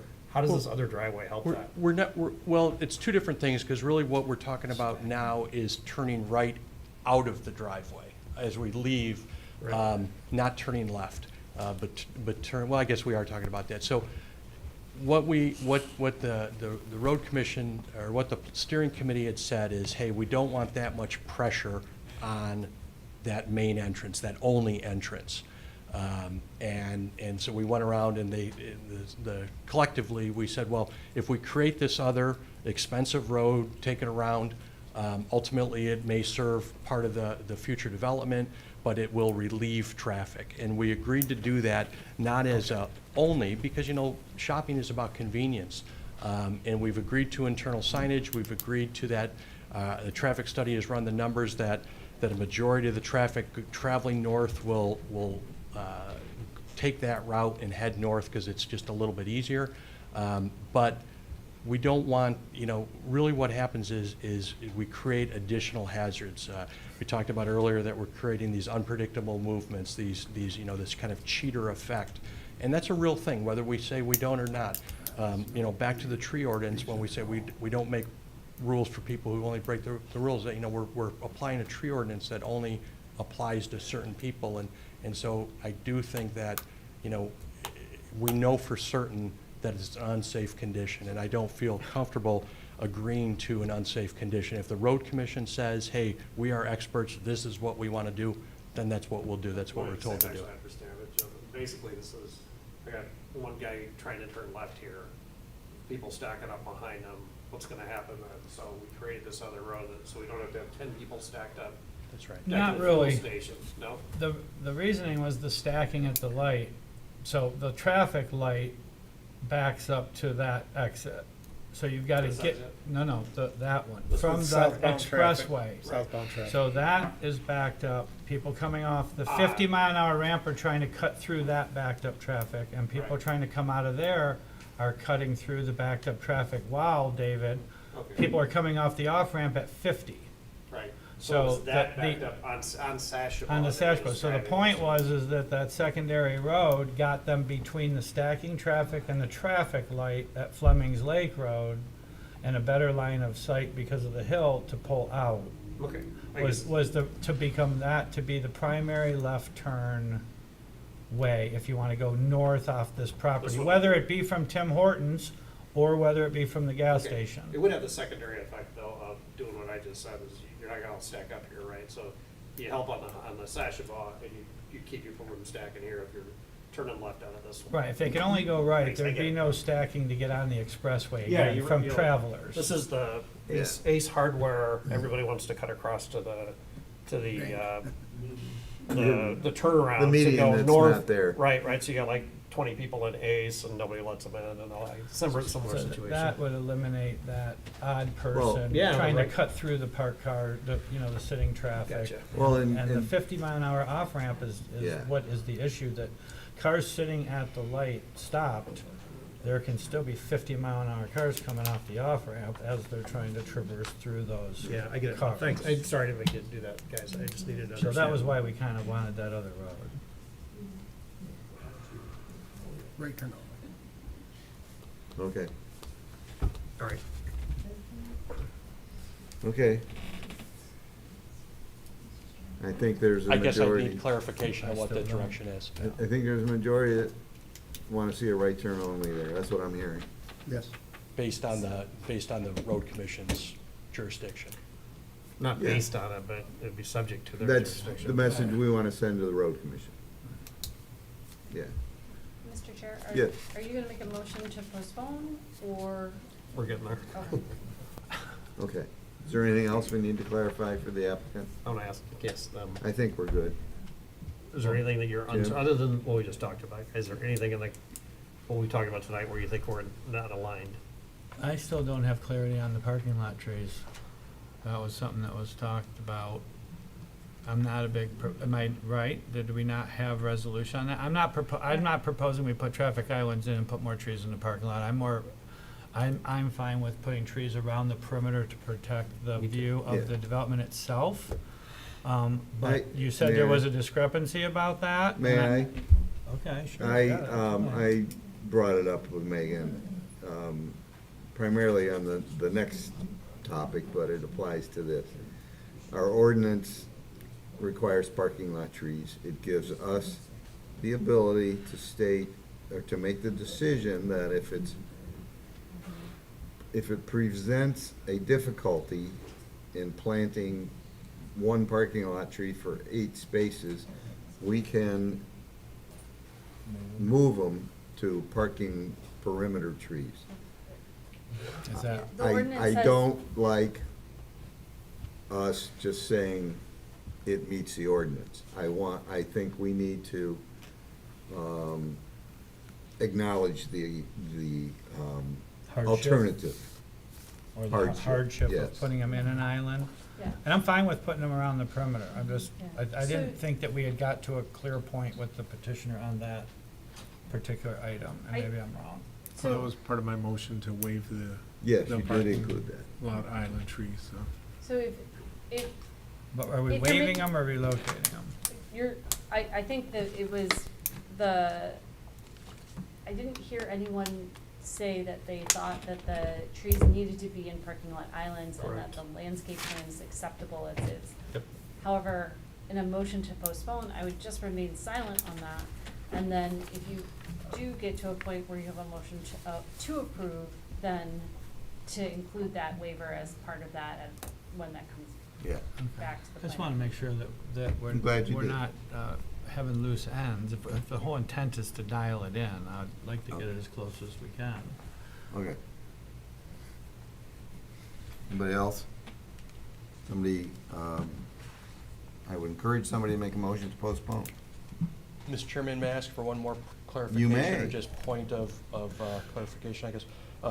As a note, we do exceed the number of trees, so we feel good about that. They're just in different perimeter locations.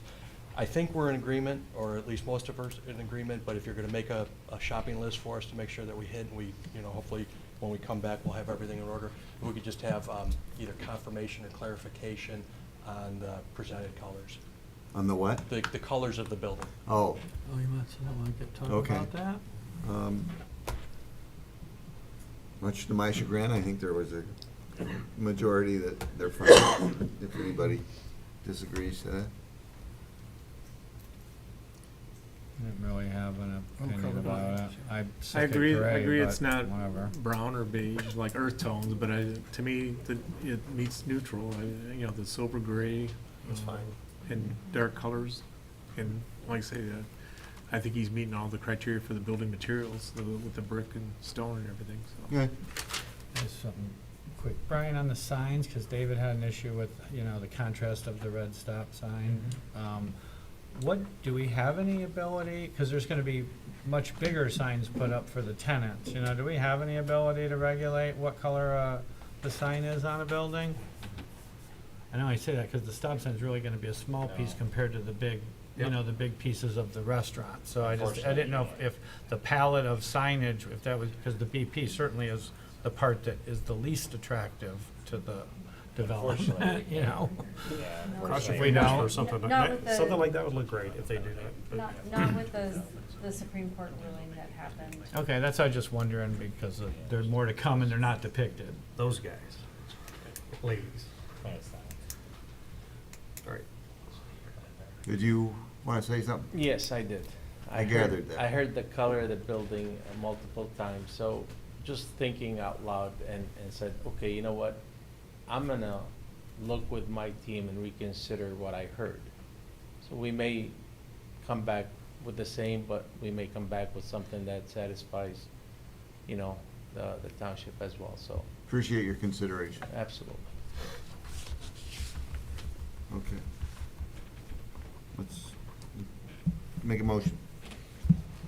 Want me to do it?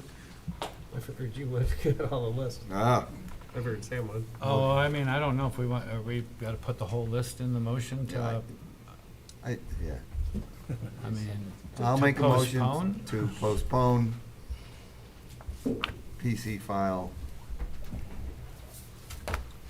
2025. 2025-002, Isaac Hanna requesting final site plan approval for the addition to existing gas station, to give the applicant opportunity to address the following issues: boundary line adjustment for the special land use approval being filed with Oakland County, and combination of .64 acre site to the south, the center parapet height meeting our ordinance, stacking spaces being adjusted to meet our ordinance, spelling error for the Gibco landscaping plan, the canopy light meeting our ordinance, the overall, and the light reduction plan meeting our ordinance.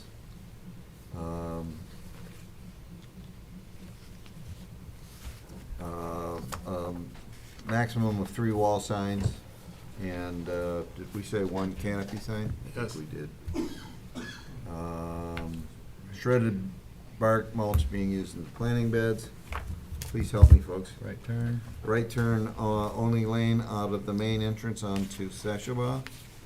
Photometrics. Got that. You got that. What about I the parking lot mentioned- trees? Is that- Well, no, we're acceptable with this Okay, landscape. let that go? Good. I'd like the plans to eliminate reference to land banking of parking. I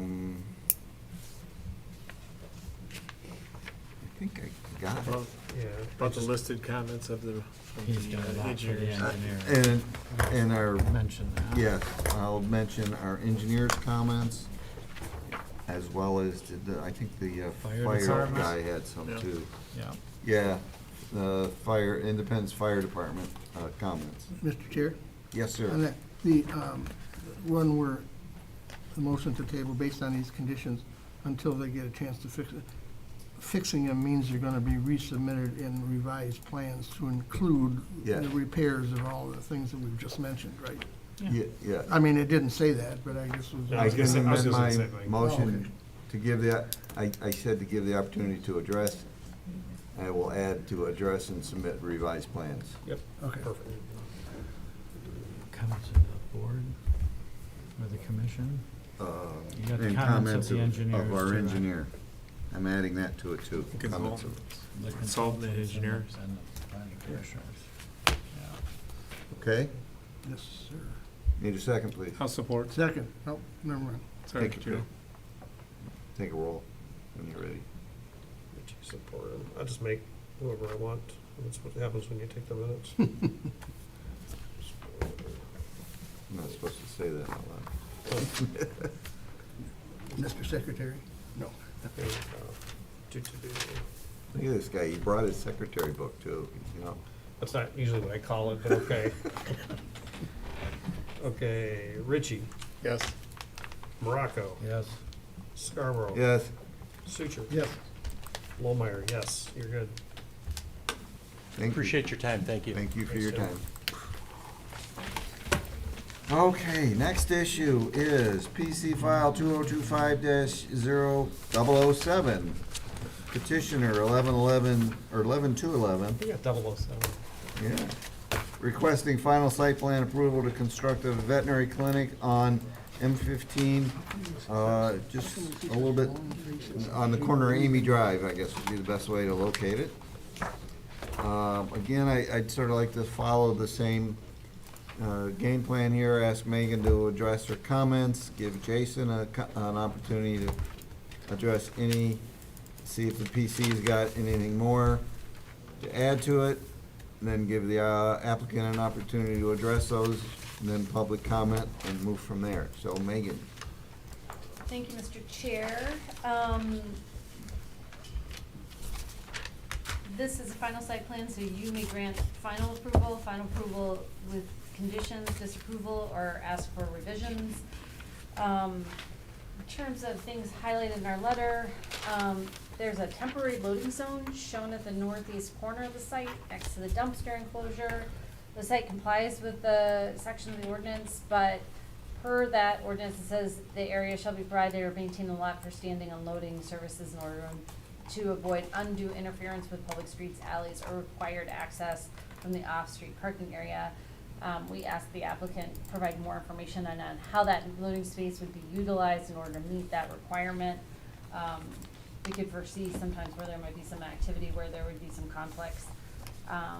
Also, we asked for more information from the applicant about what's gonna be on the eastern property line. There was conflicting information in 2 sheets, about whether it's the preserved trees and the proposed trees and an existing fence, or whether, it's proposed trees, existing trees, and a proposed fence. In either case, we feel like it would meet the opacity requirement in section 1006D of the zoning ordinance. It's just that it's unclear when you have different information in different sheets. Again, for parking lot landscaping, this is the same situation with the parking lot trees not being in the island. So we feel that the ones that are appropriate on the northern property line, that the applicant and we have judged to be parking lot trees, that would technically be that you would have to approve that alternate landscaping. Also, the parking lot screening along Amy Drive is deciduous bushes and perennial decorative grasses. We've recommended evergreen bushes or a brick wall to provide some screening year round. But you can approve alternate landscaping, so you could specify something, or you may say, given what's across the street and the limited area that it's in, it's gonna do what the proposed landscaping is gonna do what it needs to do.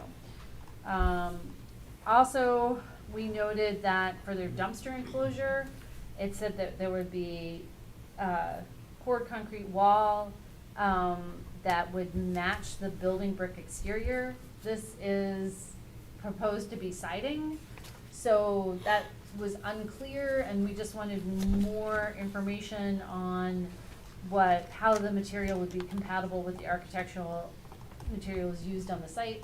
That could be as simple as that it's gonna be that brick pattern, but it's painted the same color as the proposed building. And then finally, they have a series of signs. So they have 3 signs it's a 2-tenant building. So technically, each tenant gets a sign. But they have 3 signs, wall signs proposed for the veterinary clinic because they are on a corner and then their front is facing the parking lot. And they have another tenant space. So you could approve what is there. For them to have 3 wall signs, it would still need to meet the regulations of the sign ordinance and in terms of that sign area. And that's typically something that is done after, after site plan review and during construction drawings, or sometimes even after that, because the different tenants are coming in. In terms of floor plans and elevations, we made a recommendation to have an additional window on the right side facing Ortonville Road, in order for it to have a symmetrical look.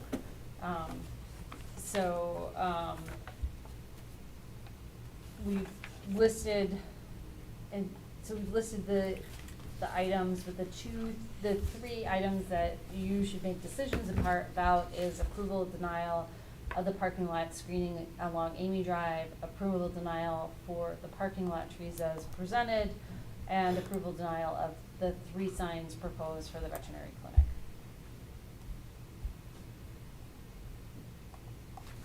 Okay, thank you. Jason, you got anything that, So we'll stay with the driver approach theme. We had a comment in our letter previously about aligning with the approach across from Amy Drive that was discussed at our last meeting on this project, and the pros of offsetting those and having additional stacking, was kind of decided to be favorable here. So it's in this letter again, subject to review and approval of the road commission as to that driver approach location and geometry. Just Right. pointing that one out again. From a utility standpoint, there is a connection to the public water main on the neighboring property for this site that will be extended to feed our site. An easement will be required from the neighbor to do that, so just something that we're pointing out that they need to secure as this project moves forward. And then from a stormwater management standpoint, they're proposing a infiltration system underneath the parking lot with an overflow or an outlet to the ditch on Amy Drive. There's a few details that we need to work out on the construction plans as to the sizing of that infrastructure and making sure that we adhere to the county requirements. But I think it's all stuff that. Is that going east? So right now, their primary outlet for that is into the ground, and they're providing With the overflow, does an it go overland east into the overflow neighborhood? Into Amy Drive to the east, yep. Okay. Thank you. And other than that, it's just a couple of cleanup items. For the handicap parking stall, we're recommending bumper blocks be installed where the sidewalk is flush, just to prevent cars from pulling onto the sidewalk. okay, Okay? thank you. Commission members, do you have anything in addition to what has been brought up by our consultants? Not particularly. I do have a question, though, on this timing with this stuff. Like in your report, it says, we should have these things, provide the following prior to the planning commission, submittal. But how's that possible? And with the way that we do this with, if your report comes out on June 26th, kind of back to the old point I was making, like, they don't have time to make their corrections and submit it to us in time for, It was like a punch list that they did put in though too. No, I know, but with what, so is it that because we're just doing one meeting a month and everyone's trying to get on that meeting, so there's not really, there's not a window of time from you guys' report to them to make the final tweaks before submittal? Is it a procedural thing that we should change to give them a little more opportunity to bring it to us with, with everything? This has a lot less on a shopping list of things, this particular plan, but still, it does have some items. I'm just, maybe it's not part of this, but it is part of the process. We need to figure out how to make it easier for everybody to do it, and maybe Brian, you have a suggestion. How do we get the timing right, Yeah, the window is 21 days. That's when their deadline to submit, and that gives the consultants time to do the review. And on a revised review, it's a lot quicker usually to do a site plan review. But on the other hand, for them to get those reviews and then flip around. What I don't like is having them come to a meeting with site plans that have addressed all these items instead of just coming to it, and then you're looking at something, you know, that's changed from what you got in the packet and you had a chance to review. So, you know, it's almost better, I've seen it to be better that they come and acknowledge the items on the report, and with the understanding that they're gonna either do them and you postpone, or you approve it with certain conditions. And during construction plan review, those conditions are, that's why the consultants Well, review them. and the same concern, I wanna make sure that, you know, we're not leaving a trail behind and that things are depicted correctly on the documents, depending on which one you get your hands on. The one that was submitted for this one, the one that's been modified that we never get to review, Yeah. and it's left on someone else, which kinda takes that out of our hands, the people who are more familiar with reviewing them, like say then the township board or somebody else that maybe doesn't even know how to read blueprints, you know? What becomes the site plan of record, is really what you're saying. Right, but what they're saying is they redo it all, add this stuff, Brian and them check it, they have to pay the engineers again, and Brian again out of the escrow account yeah, to babysit review all it. the changes, which is additional cost to them. Is that better than just having a longer window between the review of ours, their final tweaks, and the submittal to the planning commission, so that, you know, that it's all documented, there's, you know, I don't know what it costs them later to have you guys, everybody chase these changes and verify they were all made, because that's another cost too. It's cheaper for them to have their guys tweak them beforehand than pay you guys to babysit them later, you know, I would think. Now, I could be wrong, I think that's how, you know, somebody's paying for somebody to make sure that all this stuff gets chased down and changed and redone, and with the staff we have and how busy we are, it seems like an unnecessary burden on us and an unnecessary cost on them. But there is a window of time, you know, that they're losing to do this, but, you know, I'm just wondering if there's a way we can make that work better, you know, for everybody. The way we handle the construction plan review process is to make sure that all these conditions are met. I mean, they don't get a sign off for a building permit until we have official sign off on the actual set of plans. So you approve a plan with a set of conditions, it gets then put into construction plans with all the utilities and all of that are checked, and also the conditions of approval. And between Megan and I, we both do that.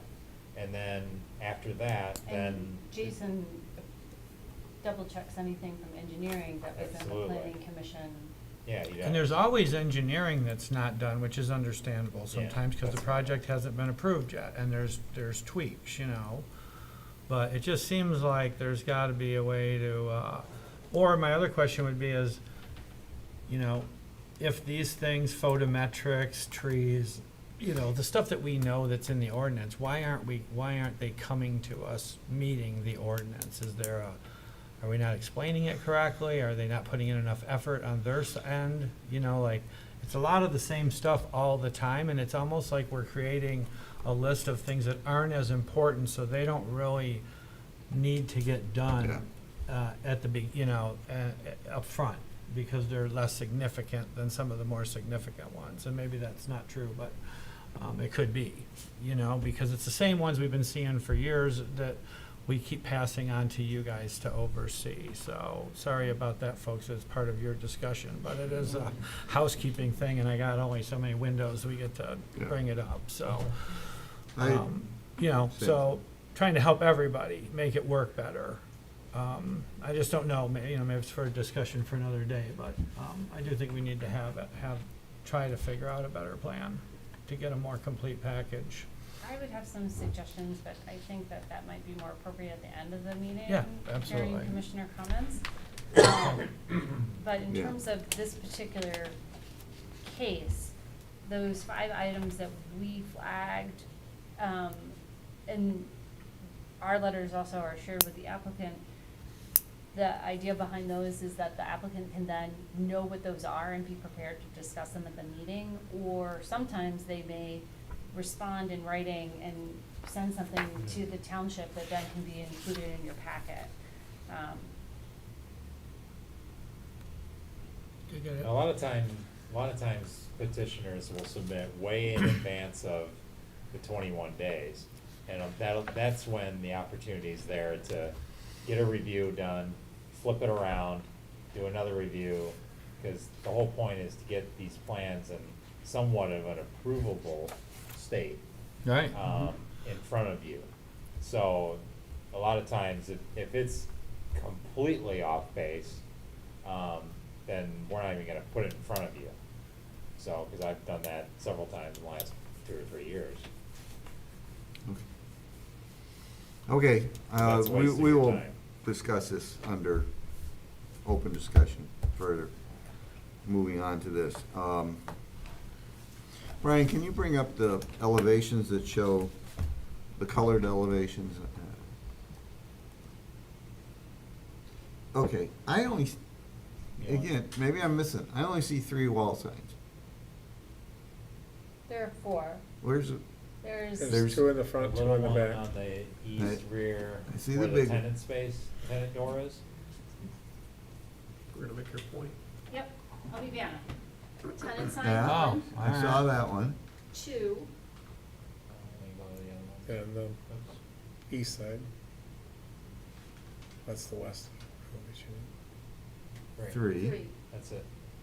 Okay, So they're only allowed 1. but I thought your letter says 4. Was I there think one in on the your other drive? renderings, there's another sign. Okay, So, and, if you could go back to the other one, The other one. the other one. So 1, 2, and then Ortonville. She's and like that, 3? 3. And then, Yeah, there's- That's still the Yeah. east, I apologize. east side. okay, okay. And then on the, you're recommending a window on the west side. Could you, for some, I think she meant the I east think- side to I me. meant the east side, so then. oh, okay. East side, okay. So that's the east elevation right there. Where are we So talking about? this is facing the parking lot, right? Yep. Yep. If you go to I the think- other, I think they- these are shown, this is different. The window was added. The Yeah. window's added, thank you. Ah. I'm not crazy. And the Well, I sign was wouldn't say that. eliminated. Oh. I do think it Oh, I'm not would look better with the sign on Amy Drive, but Since the we're not packet went out? losing it. It's okay. There was, like I say, one of the elevations did show one on the south side. Okay, okay, thank you. Clarified that. Everybody thinks they're losing their mind. Well, Keep we've got a shooting. lot of versions going around. Okay, does anybody else have any other problems or issues with this plan?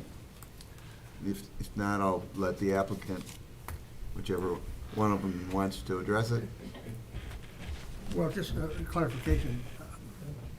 We said 3 signs, but Megan, didn't you say you can only have 1? We can Well, approve up to we can 3. approve You can approve up to okay. 3 I per didn't tenant. understand what you were saying. Okay, gotcha. Not 3 per tenant, not 3 No. per tenant. Per Not 3 per tenant. 3 per the whole, Yeah. yes, There you sorry.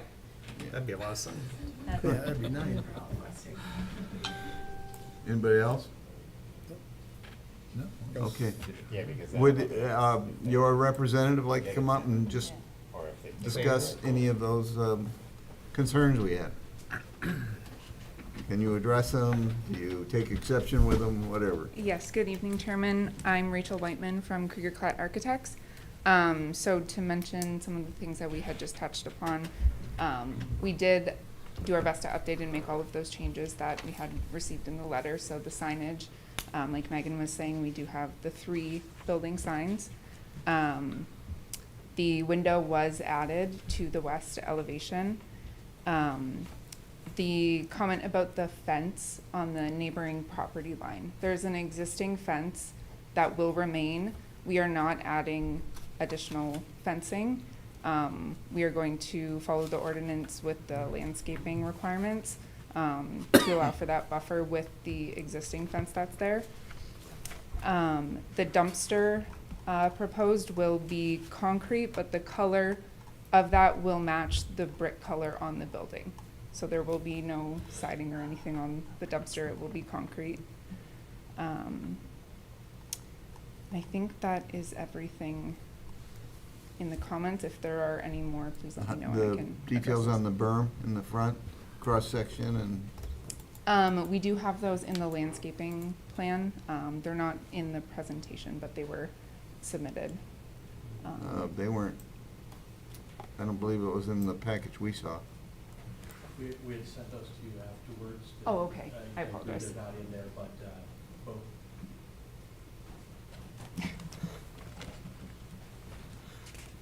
What we have submitted in your packet is on both the engineering plans and in our landscape plan. You'll see the topography, especially if you go to the civil engineering plan. You'll see the topography that shows the berm at the parking lot, so it's part of the civil plan. We also superimpose that line on our landscape plan. The actual cross-section of the berm, you're correct, Mr. Chairman, we didn't include, but we've provided it afterwards. But the civil plan, which is what is the grading plan, shows that berm. It's a 18 to 24 inch berm in front of that parking lot. And our landscape plan adds that note as well as the topography line.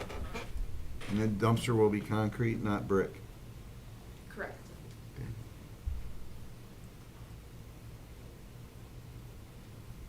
Is this the only berm right here? That's correct. That's it. Okay.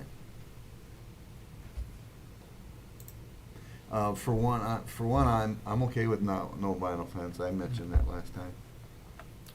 You're gonna meet the opaque part of the ordinance, right? That's, okay. Mr. Chair? Yes. I think the applicant did include in the thing that they talked to the neighbor, and the neighbor was in agreement with the no fence as well, so, which was one of the things we talked about at the last meeting. So they Okay. did do that, so, thank you. Okay, thank you. Anybody else? I think this is a very nice, well-done plan. I think the remaining issues are relatively minimal. It would be nice to see the details on the berm. How about the parking lot screening on Amy Drive? More detail on that. We will definitely add that. That may be my mistake. We talked about that last time, that it wasn't our recommendation as landscape architects to put evergreens there. We do provide a burning bush hedge with some additional shrubs. We talked about that. I guess I walked away with the understanding that we are in agreement that the evergreens generally will get injured by salt, both on M15 and on Amy Drive. You know, if that's your direction, we'll change that plant, but horticulturally, I don't think it's not something I would recommend. Where specifically, Jim, are you talking about?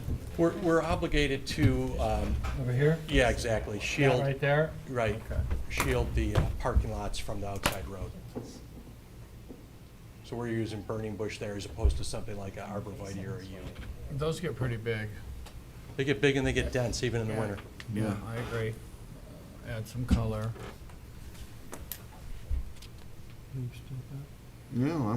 If you got something, Sam, go for it. I just want to say that I think this is a great asset. I'm glad it's a local person making the investment. This came quick. I think you guys really put this together quick, but yet it looks like, it's first class for sure. All the players on it did a good job, because it just seemed like it came in front of us not that long ago, and it's come along a long ways in a hurry from our first pre-construction meeting. So, I commend you for that. I think in that area, this revitalization is going to make a big deal over there. So certainly a nice, Yeah. and the services for the residents over there to have this type of service. So, And I think it's great. I was the one that asked for a little more building perimeter landscaping, and you did some on the west side, and I appreciate that. Yeah. And you guys? It's good before, it's better now. It's a great plan. Okay. So,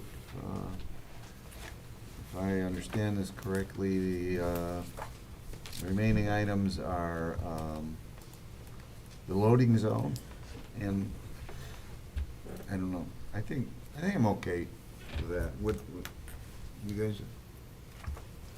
What's the loading zone? Yeah. I mean, Information. You can't really do a whole lot Yeah. with it, other than along the side of the driveway. I don't know how big of deliveries you're gonna be getting over Yeah, there, there but. will be no semi trucks in there ever. Well, and I think if there are, a lot of them will just park along the shoulder on Amy Drive and come in and hurry up and get out, than try to go in the parking lot and, do things. I don't know if that's, we're not gonna consider that a loading zone, just so you know, but could potentially happen. So I'm assuming we're okay with no PVC fence. I think, sounds like we're okay with what they proposed on Amy Drive. We should, if there is a motion, the colors and materials, we should specify a concrete dumpster with colors that match the building. They did say that, it would match the Well, stone. but we should, it's not in our Right. document, so we should include it in our motion. Very good. We should This is mention, done. that the parking lot requirements are met via alternative landscaping. They are showing 3 signs, so we don't need to address that. Do we need to approve that they can have 3 though, don't we? Three Yes, signs we do, not to you're right. exceed the Okay. maximum square footage.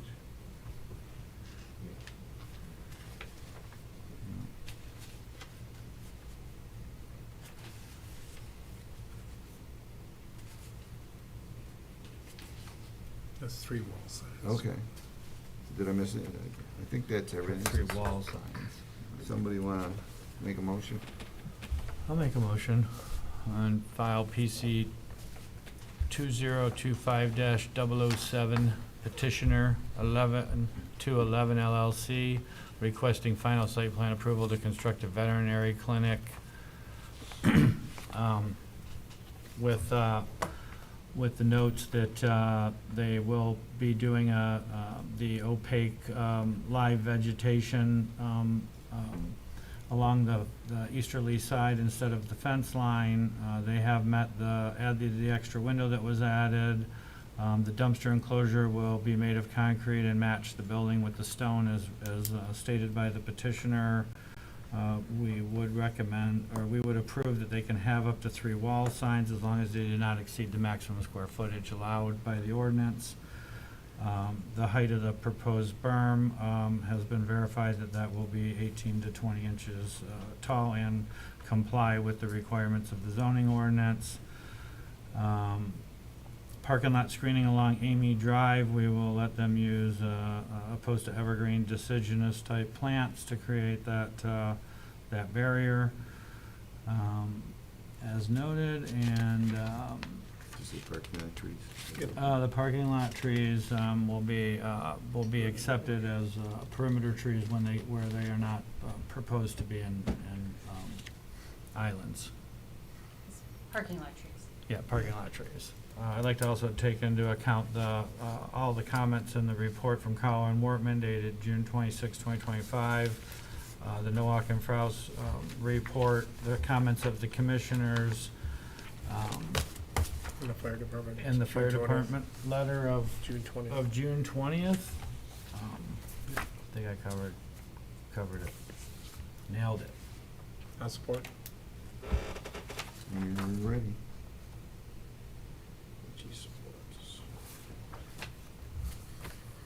Suture, Yes.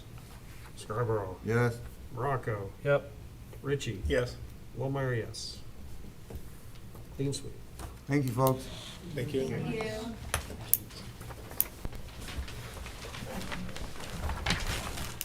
Next time, do we need a break? Yes. Yes. 5 minutes? I will work, thanks, sir. Cold? I got the AC blowing on.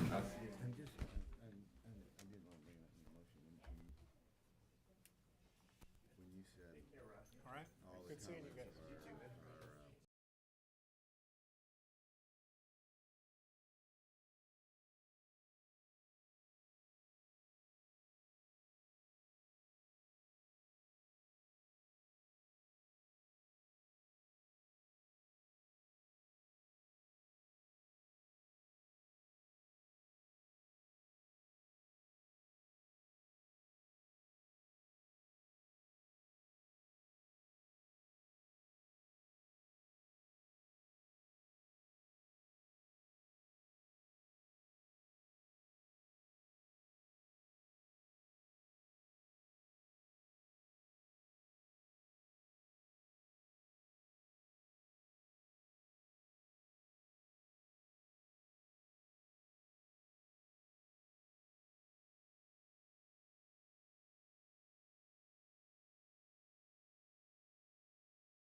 B, and D for the purpose of clarification of types of signs prohibited and placement of temporary signs.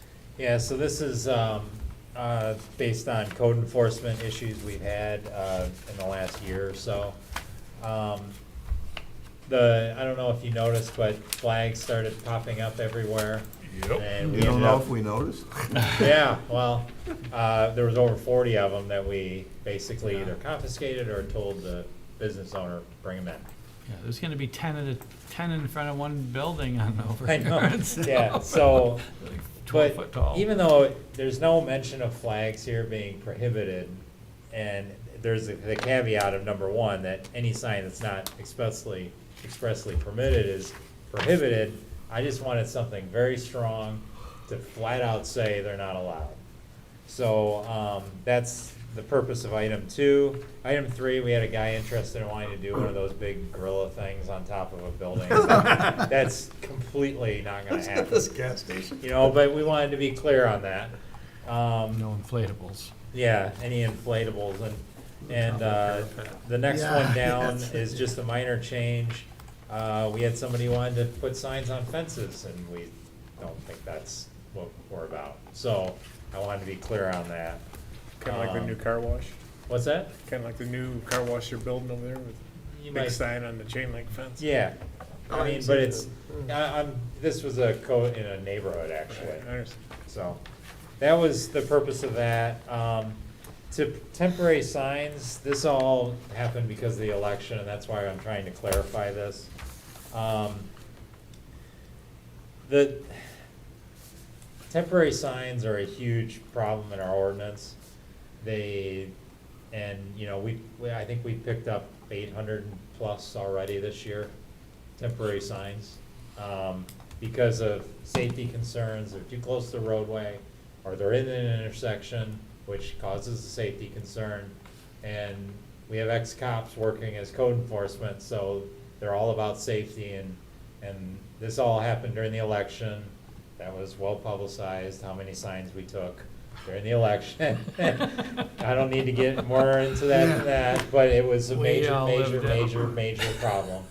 Well, And so. Is there a particular group of signage that's a particular problem, other than elections? When it's Yeah, not well, elec- yeah, and it's not really all about elections. It's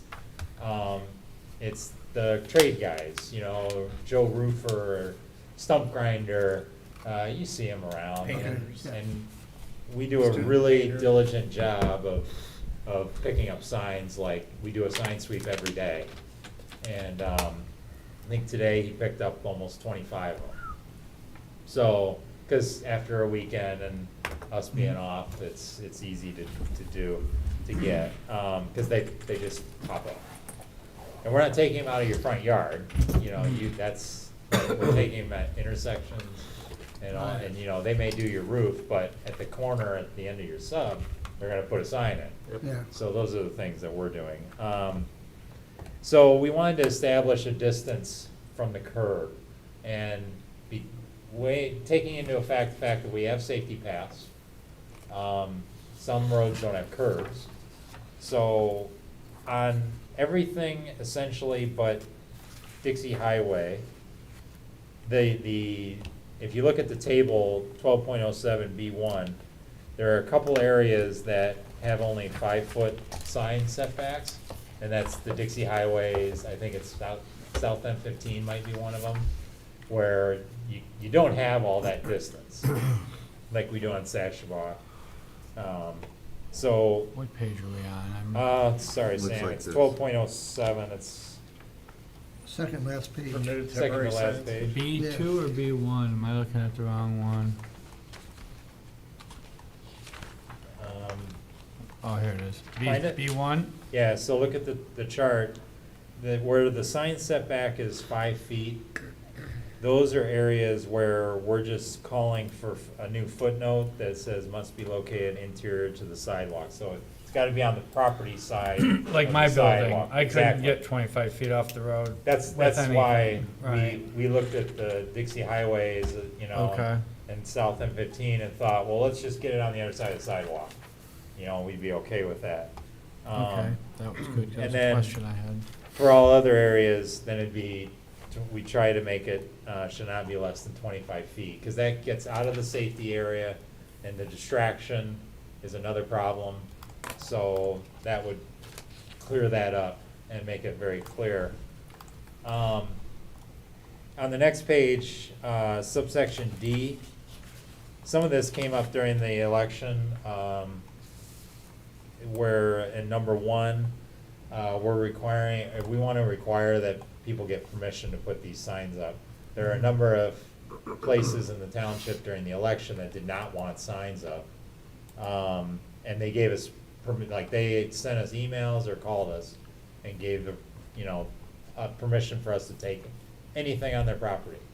McLaren is an example, the fountains. But CVS down at Sashua and Clarkson, they don't care. So not much we can do about that. Hard to manage on your part, isn't it? Yeah, Who- but who said we there could was do a that? handful. Yeah. It wasn't that bad. And then the other thing we look at, if you look at the literal ordinance language, you can have a temporary sign out for 30 days. Why? I know Sam was involved in the sign ordinance, we went round and round in this section. I remember debating that on the Yeah. commission, and why not just 14 days? And if you have a temporary sign out in front of your business, why can't you bring it in at night? What do you do with CVS that night? When they Well- close at 10 o'clock? Do you go over there and get their signs? Well, we're not, no, but I mean, we wanna encourage people to bring in signs. Right, yeah. Well, all the temporary sign permits we issue, they should be brought in at night. But they're not. Well, they may not, or they may. I Yeah. mean, I a lot of mean, people do basically all you can do for a temporary sign permit is a sandwich board. So why not allow, or require people to bring them in? Question. Go ahead, Sam. Brian, on that part, up for 14, down for 30, what if it's a what if it's a different sign? And I'm gonna give you a scenario, so like, because of where my building's at, like, the people always, like, when there's, the garden walk, they'll call Yeah. me and say, hey, can I put a sign up in front of your building? For a week before the garden walk or whatever. Yeah. And then the next one will be, hey, there's the county fair's coming, or whatever, where some people will, for community events, so the sign is changing. And I'm sure Yeah. that no one would complain and you'd be dispatched for that it's up, and then as soon as the event's over, it's down. That's one thing that, about that, the 30 to 14, if it's the same sign, they just, like they're marketing, and they just keep putting it up, that's different to me, because it's like the same sign, like marketing a service. Let's say like water softener, salt in front of a water softener store, that is the same one every time, or pallets full of salt is a sign, in my opinion, but out by the road. But the other thing I had is on the temporary signs, I didn't see it in here, and I did talk to Steve about it, like where a tenant can put an open sign up when they show up in the morning and take it down when they go home at night, to let people know that the business is open, especially ones that might sit back off the road or something like that, where it's only during business hours that it's up. And I didn't see that kind of addressed in here. Is that like people with the digital open sign, or? No, I'm just talking like normal? I'm gonna use, I'll use my building as an example. There's a tenant in there that puts out an A-frame that says we're open, and then when they go home at night, they take it back and put it inside the building, just to let people know that the store is open, to eliminate the need for flashing, blinking signs, you know what I'm saying? So I didn't see how that was, because it could be where they walk-in massage or physical therapy, where they set a A-frame by the sidewalk, during business hours, that walk-ins are welcome, but then at night they go put it away. Like, is that addressed? Is that kind of just? It's one of those where if it's placed properly, I mean. Managed properly, and Yeah. it's not an issue? Yeah, I mean, in the community events, they typically call us and say the garden club especially, they're always really good with us, and we try to like the mom to mom, we try to cooperate and not just go yank everybody's sign. Yeah, on these as long as they're community events. policing them and taking care of their own. Parks and Rec Yeah. always wants to do a sign somewhere for their events. Problem is we can't go take the 3 others that are right next to Parks and Rec and leave theirs. So, but they've been really good this year too. So a lot of it's just managing it. You know, managing your building to make sure that they just bring it in, or even set it up against the front door kind of thing. You know, if they don't wanna drag it inside, so. You can't cover everything. Right. You know, and part of what created the Gilbert versus Reed decision, in my opinion, was an overzealous code enforcement officer. And that's what we don't wanna be. Is that the one that ruled on content? Yes. Yeah, so essentially, the short answer from that one is if you have to read a sign to figure out what type of sign it is, that's not allowed. Yeah. Because So then you're crazy. regulating the speech. So in the instance that you were talking about, you couldn't regulate a sign based on whether it's open or closed. Yeah. As to whether it's walk-ins available, or whether it's a real estate sign. As long as it's placed properly. Yeah. That's what we care about. Yeah. You Okay. can regulate duration and construction and period of time. Well, flags and those banner things, the whatever, those are, that's almost a different kind of, I don't know, they seem different. That's why we don't allow them, Yeah. apparently. Yeah, I mean, we don't now, but it's easier to go to a tenant or a business and say, look, it's right here, not allowed. What about lights on signs? Like now people are starting to put the LED Yeah, borders so- on signs that are The supposed to be windows. backlit. And in the Yes. windows, but that's different than a sign ordinance. So that'll be coming as another housekeeping item, because that's in a totally different section of the ordinance, and Okay. where it allows, lights are not allowed outside the windows. Well, now people buy the LED strips and they put them inside. Sure. So we have a guy who argued about that. Said, well, your ordinance says outside, it's inside. You know, okay, well, we'll correct that. Yeah. You know? With the lights outside. Well, but the I problem know. is if you go to court, they're Yeah. likely gonna lose that battle. Can't we have those kind of lights though be, we talked about, like at the car wash, that it's supposed to be downward lighting, not, and that's what Part those of things are LED. really are. Right. Well, my thing is that, that you're starting to see is the lights being affixed to the backlit signs that were originally made, and then they're adding additional lighting. Yeah, so Around them, any window sign that's lit is considered a wall sign. So we've had a few issues with that. That's normal. It happens in town all the time. Where it's a lit cigar, I'll just use that as an example, sign in the window. Is that in the ordinance, we looked at differently than an open sign in a window? No, I think it just Illuminates. references illuminate, it's illuminated. Illuminated now- window sign. Yeah, the open, closed LED signs, we've kind of never enforced. I mean, Like I said, we got the ones where some people were putting them up where they're flashing or changing colors or whatever, the open signs, they used to just be, Yeah, we it's said it was open. like, okay, if it's just the open, Like a red, yeah, or, what do you call them, so, neon sign Right. type thing, but now they're like changing colors and they're flashing and doing different things. as I said, we could make the sign ordinance another 5 pages of things but, it's at a certain point, we need to just be practical. These are the biggest issues. Yeah, We're they hitting are. the big stuff right now to clean it up. On Yeah. number 9, it was 7 and now it's 9, it's the signs which use the word stop, look, danger. If we can't, control content, how can we, say those things? Well, I think, read the last part of that though, because it Yeah. says, in a manner to interfere or confuse traffic or mislead. Right, I just, say we talked about content, and if you have to read it to Because there was know. another Supreme Court case where they said it's where you can't yell fire in a Right. crowded theater. No. So health, safety, and welfare trumps the freedom of speech and I something. just wanna make sure we're not violating something right off the get-go. but- Yeah, and we're not touching what the language says for political signage. I know when we originally did the sign ordinance during COVID, and Sam would remember this, but you know, the additional expression of speech, because we can't say political sign anymore, you know, for a sponsored election, we always interpret this as you got the 45 days.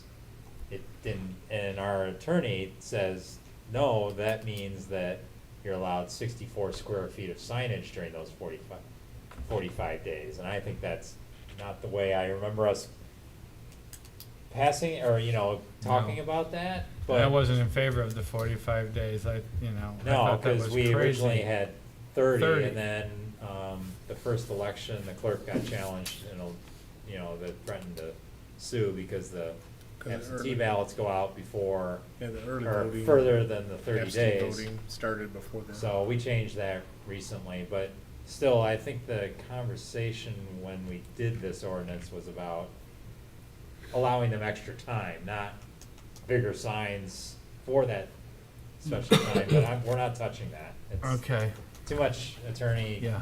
legal I stuff. remember in the that. argument was made, it was like, they're spending all this money on signs, they should be able to leave them up longer. It's like, that doesn't even make any sense. Right, the only- Yeah. The only reason I remember we extended it was just because the absentee or early voting, you know, went out Yeah, before the 30 days. the absentee ballots go out Right. If you before, could- after the 30, or If you before. could get, if we could get it back to what the intent was, that a sign represented the person's property, supported the person on the sign, we wouldn't have such a mess. When they're just randomly thrown everywhere, it Yeah. almost discredits the value of the That's- sign, you know, the message that you support the person, you know, and we learned a lesson in the last election. I don't think we'll go down that road again. And that was. That didn't work that real was well. kind of More a- signs doesn't necessarily mean you're gonna win. Well, There'll that's still the be thing, something. it's kinda, I think because of the nature of the fact that we have so many candidates running, and Yeah, that just was a lot, 13 or something. election is now, you know, obviously, the political climate is what it is, and in the nation, not here, but, you know, we're all on the same team essentially, so, but it's just, I hope we don't have that again, Yeah. but that's the intent of what It we're wasn't going a with proven this. method, so I- hopefully not. Well, I have a question, a couple comments. These are yours? You did these edits? yes, Okay. On the first page, 'cause, well, it'll be the second page, I think. D, signs prohibited in all districts. I don't like the term government-sponsored flags. I have no concept what that could entail today. Well, we're gonna put American government-sponsored flags up on all the light posts. American flags. American State of Michigan Say, flag, say the US flag, There's also Michigan or or or township. Yeah. or- government-sponsored Township or county. flags. I don't know what that. I don't know what that means. but Yeah, and I don't I know get what what you're that could, saying. I don't know how it's sponsored, though, I agree with you. yeah. that's the wording I've seen, and, Yeah, It's common verbiage. yeah. So you could put a Ukrainian flag up. I suppose. So is there a definition in the ordinance for a government-sponsored flag? Or anywhere to be found? How about a US or state flag? It's government. US government or state, Mhm. state and local government flags. Could it be like government, Federal, state, and like local? government reflective, or some, something that has to, some way that ties it to a government agency, which would be the American flag, the state flag, the township flag, the county flag? I would consult your attorney. I mean. You've heard it references sponsored in a lot of cases, it seems I like. have. Yeah, It doesn't bother me, it just seems vague, like it's not clear what I that was trying means. to exempt somebody putting an American flag up. you know, so that's. Understood. Oh. Well, and How about US? we can't, my understanding is by state law, we can't prohibit that. Yeah, I Or don't federal think so. law. I just leave it out. See what you can do. On, let's change from 3 to 5. Fences, trees, why not utility poles? Just, you always see them on utility poles. Can we get those two? Yes. Yeah. My fingers aren't working. Yeah. All right, that's good. Makes sense to have that outline. You're gonna make a list where you can't put them. Well, yeah, I think that's all I had. I sort of had on your temporary signs where you've got them on permission. I was gonna say, why not just say it's gotta be on, temporary signs can only be on property owned by the person who puts it there or something, but I guess that would be just too restrictive. Particularly when you think of political signs, 'cause Right. people put them everywhere. Yeah. The Or idea- events too. Yeah. Same kind of deal. Yeah, okay, that's all I had. You guys feel good about this, you and Steve, that this gives you a little more teeth and cleans up a Does. little bit of confusion? I mean, I like the idea, just keep plugging away with tweaking ordinances. We got time to keep pushing them through, you know, working on them. Finger in the dike type of approach of just going after the pain points on a regular basis. What's the problem this year? What's the Yeah. workaround? That's what we're trying to do, is just plug any loophole that could be out there, and we haven't really touched the sign ordinance really since. It'll be It's into been a next while. year. Yeah, well, and that's the thing, like the indoor-outdoor light, we're gonna add that to the list and bring that to you hopefully next month. Packs of drones flying in the air, Yeah. forming signs. So what do you want, do you want a motion to I'll make a forward motion. this? You wanna make a motion to set a public hearing? Will you include the changes discussed? Well, what changes do you wanna discuss? Reference What, to adding the telephone pole? Better Yeah. definition on flags, the utility poles, and utility poles. Yeah, like the, Okay. And this, we're gonna set this, I'm gonna make a recommendation to set the public hearing for this. Everybody good with that? Yeah, I can't, let's see how that works out. I'll make a motion on PC file 2025-003 zoning ordinance text amendment revisions to section 12.02D, signs prohibited in all districts, and section 12.07B and 12.07D for the purpose of the clarification of types of signs prohibited and placement of temporary signs, and direct the Director of Planning to set a public hearing on this issue for the August meeting, with slight modification of adding the word telephone pole to restricted areas where signs can be placed, and having the attorneys review the language of how do we interpret government-approved or government-sanctioned flags being flown to cover governmental flags. They good? done, yeah. Yep.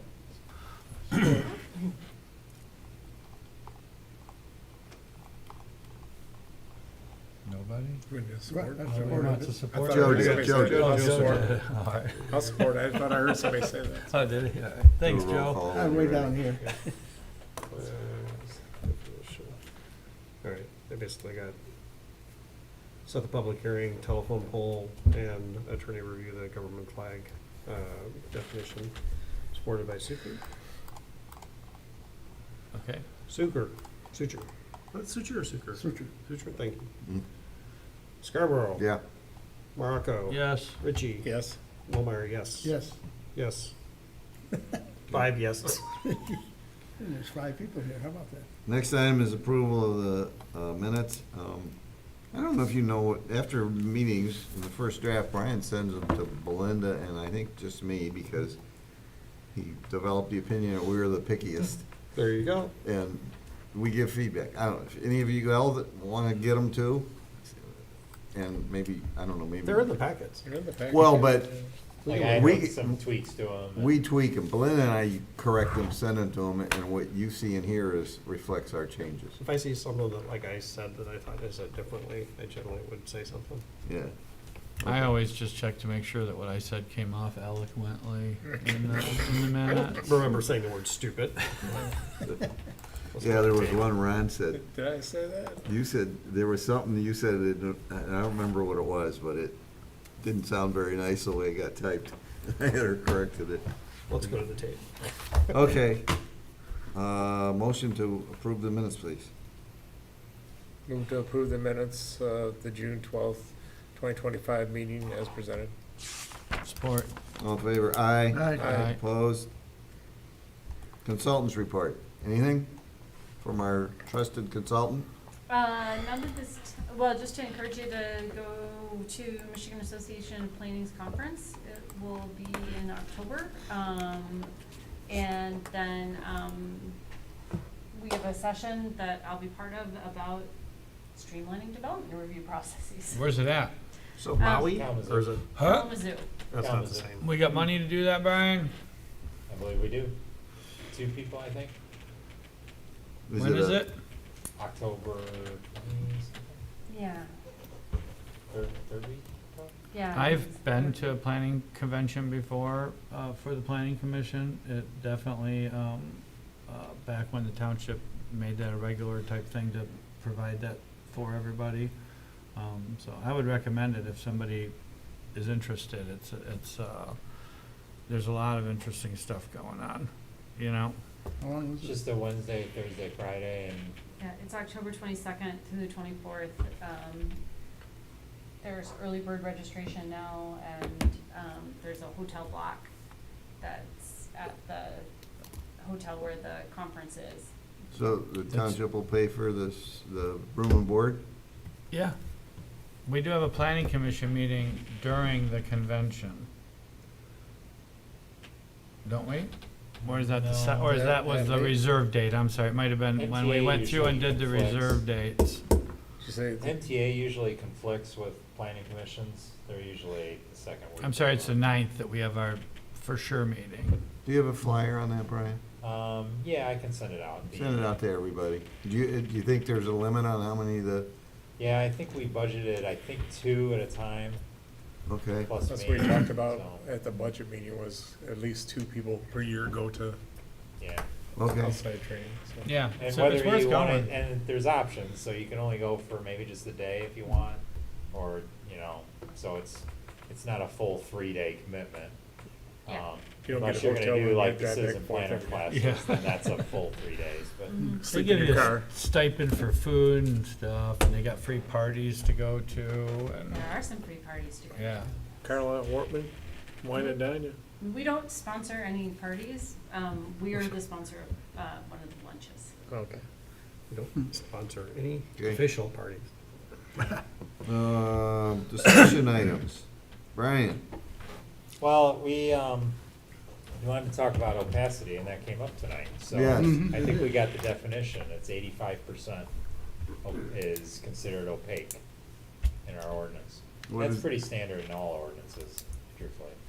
I'm hoping to get Well, that- something, what is that, like, maybe some demonstrations or something? I mean, Yeah, no, I can, and Well, what yeah, ordinance I worked with had something, I should have put a graphic together, but there's to something. explain if you, it, can 85% transparency. will So, you want to defer for a month? Can you do that? Yeah, yeah, that's I mean, fine. it's not something Because it's that, a simple graphic, a transparency graphic. yeah. It's very transparent. Now that you said 85% in tonight's packet with the fence for the veterinarian, Yeah. they said they would have 80% opacity. Mm. I think it's 85.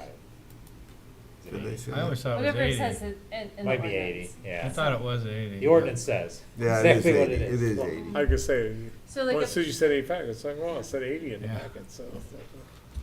It's just, like I said last month, we're driving around looking at some of the different PUD projects, and we're supposed to have 80% capacity, and it didn't seem like it hit that to me, and I was just wondering how we, Is that That's where- measured in July versus January? Well, no, but I do recognize that as a problem. Okay, and I asked Brian if he could give us some instruction on motions. Well, I think, If I may, particularly on, if you guys disagree with me, on denials. Because when we deny something, we need to be specific on what aspects of our ordinance it doesn't meet. correct, yeah, whenever you make a denial, and I would tell the ZBA the same thing, you have to state the reasons for denial.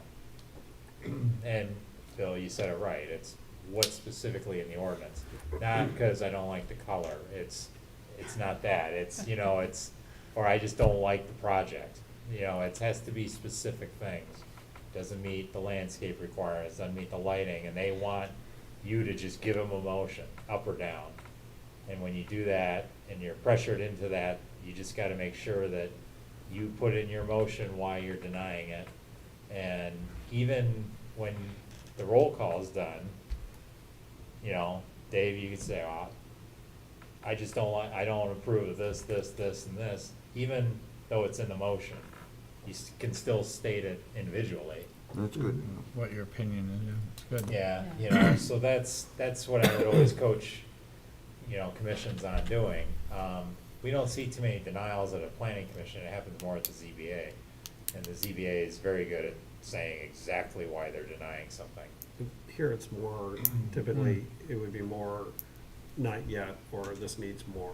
Right? I mean, oftentimes, we don't just flat out tell someone no unless Yeah. it's something. Or they're just dramatic. demanding a yes or that. Right, because they don't want to finish doing their work. But are we, is what you're talking about, so I guess I had the same kind of thought a few years ago on the board.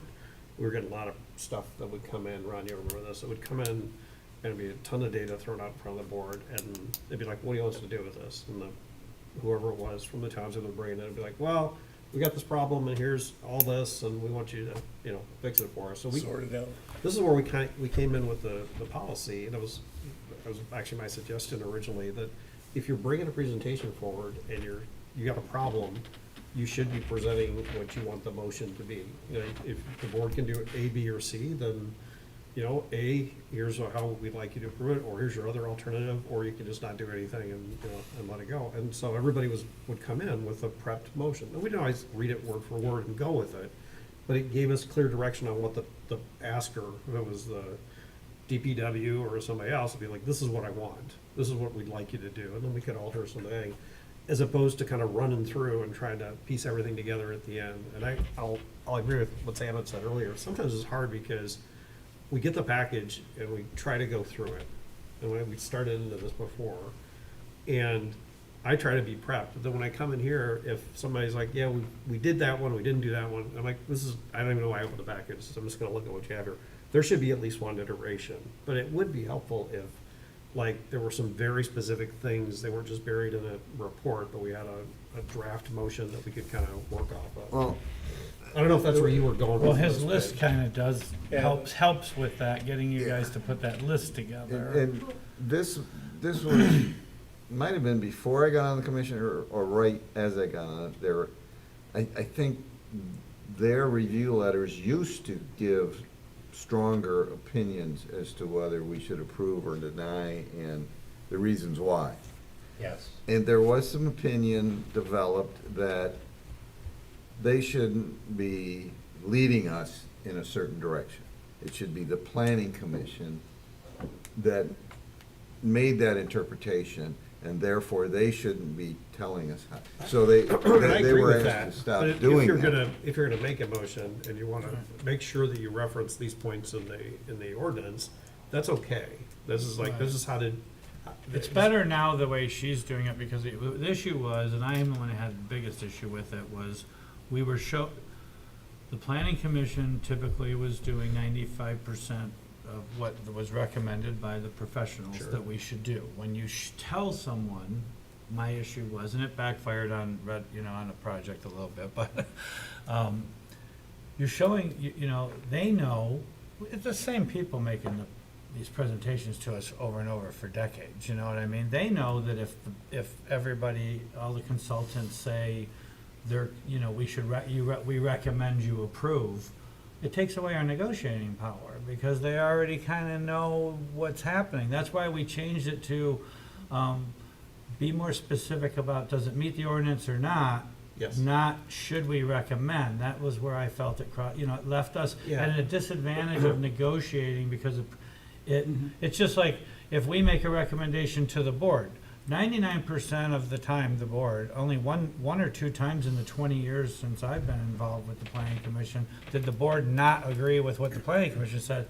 With that kind of statistic, you lose a lot of negotiating Yeah. if between us and them, just like we did, we would from the petition to us. So that was kind of the. Yeah, so I get you. But I like his, the way we got a list now, so if they do have an issue, we don't have to go through pages and it's hard to get the list together. We even struggled with it tonight. Even that, you know? yeah, if you remember a couple of meetings ago, I said, all right, you had all these things, make it in your letter, what's still outstanding? And you're like, 2.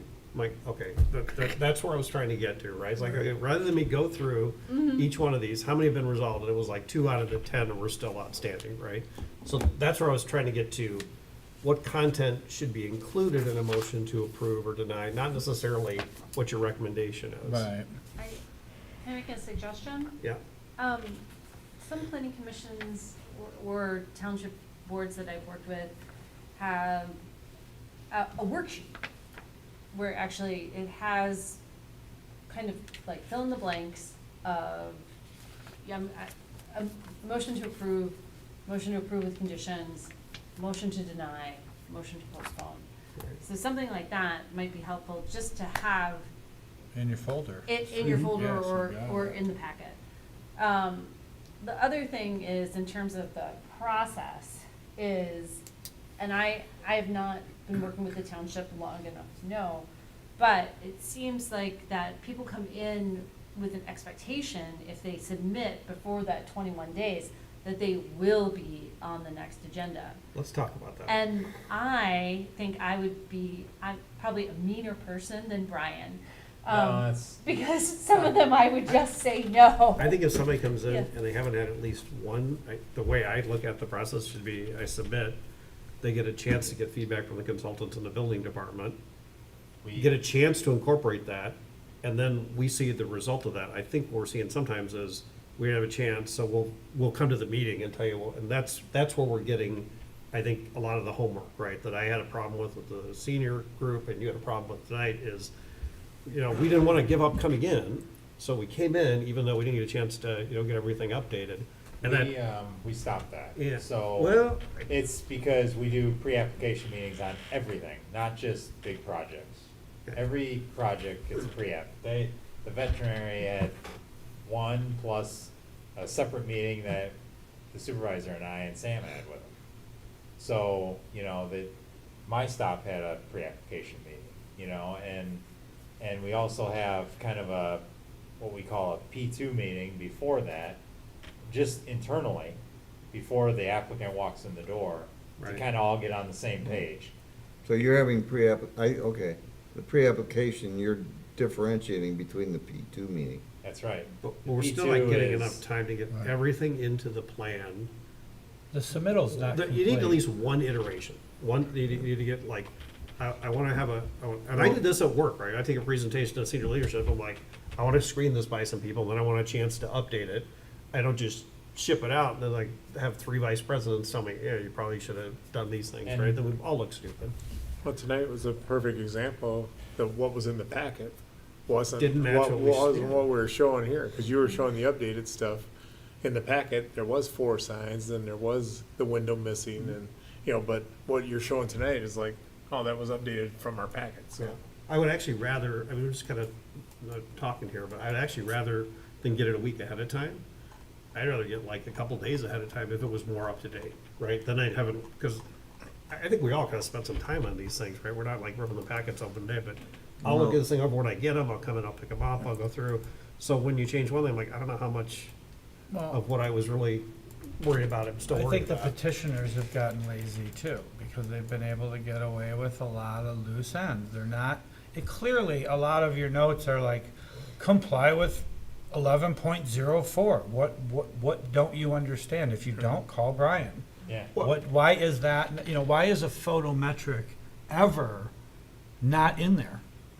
That's simple stuff, like, it's just, they know And they that should they be can told. get away with. When they should be told, okay, you're gonna go in front of the commission, they're gonna have the assumption that you're gonna you're affronting this ordinance, because that's what they're seeing on their plan. And you're gonna have to explain and have this uncomfortable conversation, which is kind of what we had tonight, right? Some of the stuff, they're like, yeah, we thought about that, we're willing to do that, even the color stuff. I think one iteration, and you get a lot of this stuff out. One more look at it after the final, to get to final. It's- Well, Now, maybe some don't need this, I- maybe some come in and they're really clean, right? And they don't. I would say, Well- I'd say this, again, I've learned this from seeing submissions, the same project submitted time and time, and I learned this from the PUD review. You'll see a condition of the lighting plan in a January review. So in the PUD review, I studied them in every meeting as they progressed to see how the process went. And 2 months later, you'd see the same application with the same condition. They didn't, it's Didn't the change applicant's anything. fault. But, and it would just continue. And it's little stuff. And So- But to us, it's not little, No, it's no. cumbersome, and Yeah. it makes us look unprofessional when we're struggling with 15 items, trying to get it right, get it listed, get it in the minutes, get it in, it's just, I still worry about a month later, someone saying, well, that's not what I heard them say at the commission when they were, I thought they were okay with it, even at the very end here, the whole right turn thing, right? Oh, wait, I thought this is why, okay, this should have been cleared beforehand, guys. And then I would recommend that at the pre-application meeting and at your conceptual review, that is your opportunity to very much press recommendations, things like what the colors are and do they match? Is there a right-hand turn? Because if you don't have that in that motion of your conceptual, They're not gonna do it. they're not gonna do it. I agree with And you guys that. gotta And be then B, careful with changing the goal line. I agree with that, Yeah. but two separate issues. One is Yeah. just, the one that we're talking about first, before we go back to, let's do a more thorough job at pre-app. The other one is simply, if you're gonna submit, we've paid some very smart people to look at these for us and review. They should have enough time to incorporate those, and anything that's still outstanding should be stuff that they're gonna fight us on. Like, I know what Megan said, but I wanna fight on that. And it shouldn't be like, yeah, we're working on it. We didn't have a chance to deal with it. We got half the changes in the plan, and here it is tonight for the first time. That's what I think we can do a better job of. It just feels like we're rushing them in, and they're rushing in, because their time is money. But, At this time of they year. save some money coming in here, but Yeah. what did Jim just say? Well, I don't know if we can get back next month. The That's not- retirement center got back that's in a not my month. problem. yeah, it's not, and No, but we can set the expectation that, look, guys, Well, you- they just kicked 2 plans out of here because they were sloppy and blah, blah, blah. the more we send the message that Want we're complete gonna submittals. require more completion of your plans, The final should have everything in it. they're gonna get the message sooner or later. Yeah. Yeah. So, You think that's an issue? No, I just know when applicants call me when they see the reviews, and what I try to tell them is, do you have any heartburn with any of the issues? If you do, then be prepared to talk about it. But if you don't, come in here, stand at the podium and say, I got the review letters. This happened in another community, that's why it used to be so efficient. Because you come to the podium and say, yep, I see there are 10 comments, we're gonna fix them all. But I don't want that. I get what you're saying. I would rather not have somebody come in and say, I know that we got this laundry list of things, we're okay with all but 2 of them. I'd rather have them say, we took care of all that beforehand, your plan's been updated, let's just talk about the 2. Because we're still back in the same thing where the plan doesn't have. It doesn't have all the those things, document yeah. on it. I mean, I don't see there's any That's other way. better. The only Better way, would be the only getting other, it. really, the only way around it is it's going, to do it efficiently, protect the township and get everything as, dialed in, is it takes another month Yeah. to do It doesn't it. necessarily take another month. Maybe I not think- another month. I, Well, it could take, because we only have one meeting a month, I'm just, They gotta have it in So- 21 days. What I- It's gonna be a month, right? right, So- right. We're Sort of basically make it- extending the deadline. well, maybe, is the deadline in the zoning ordinance? Okay, so,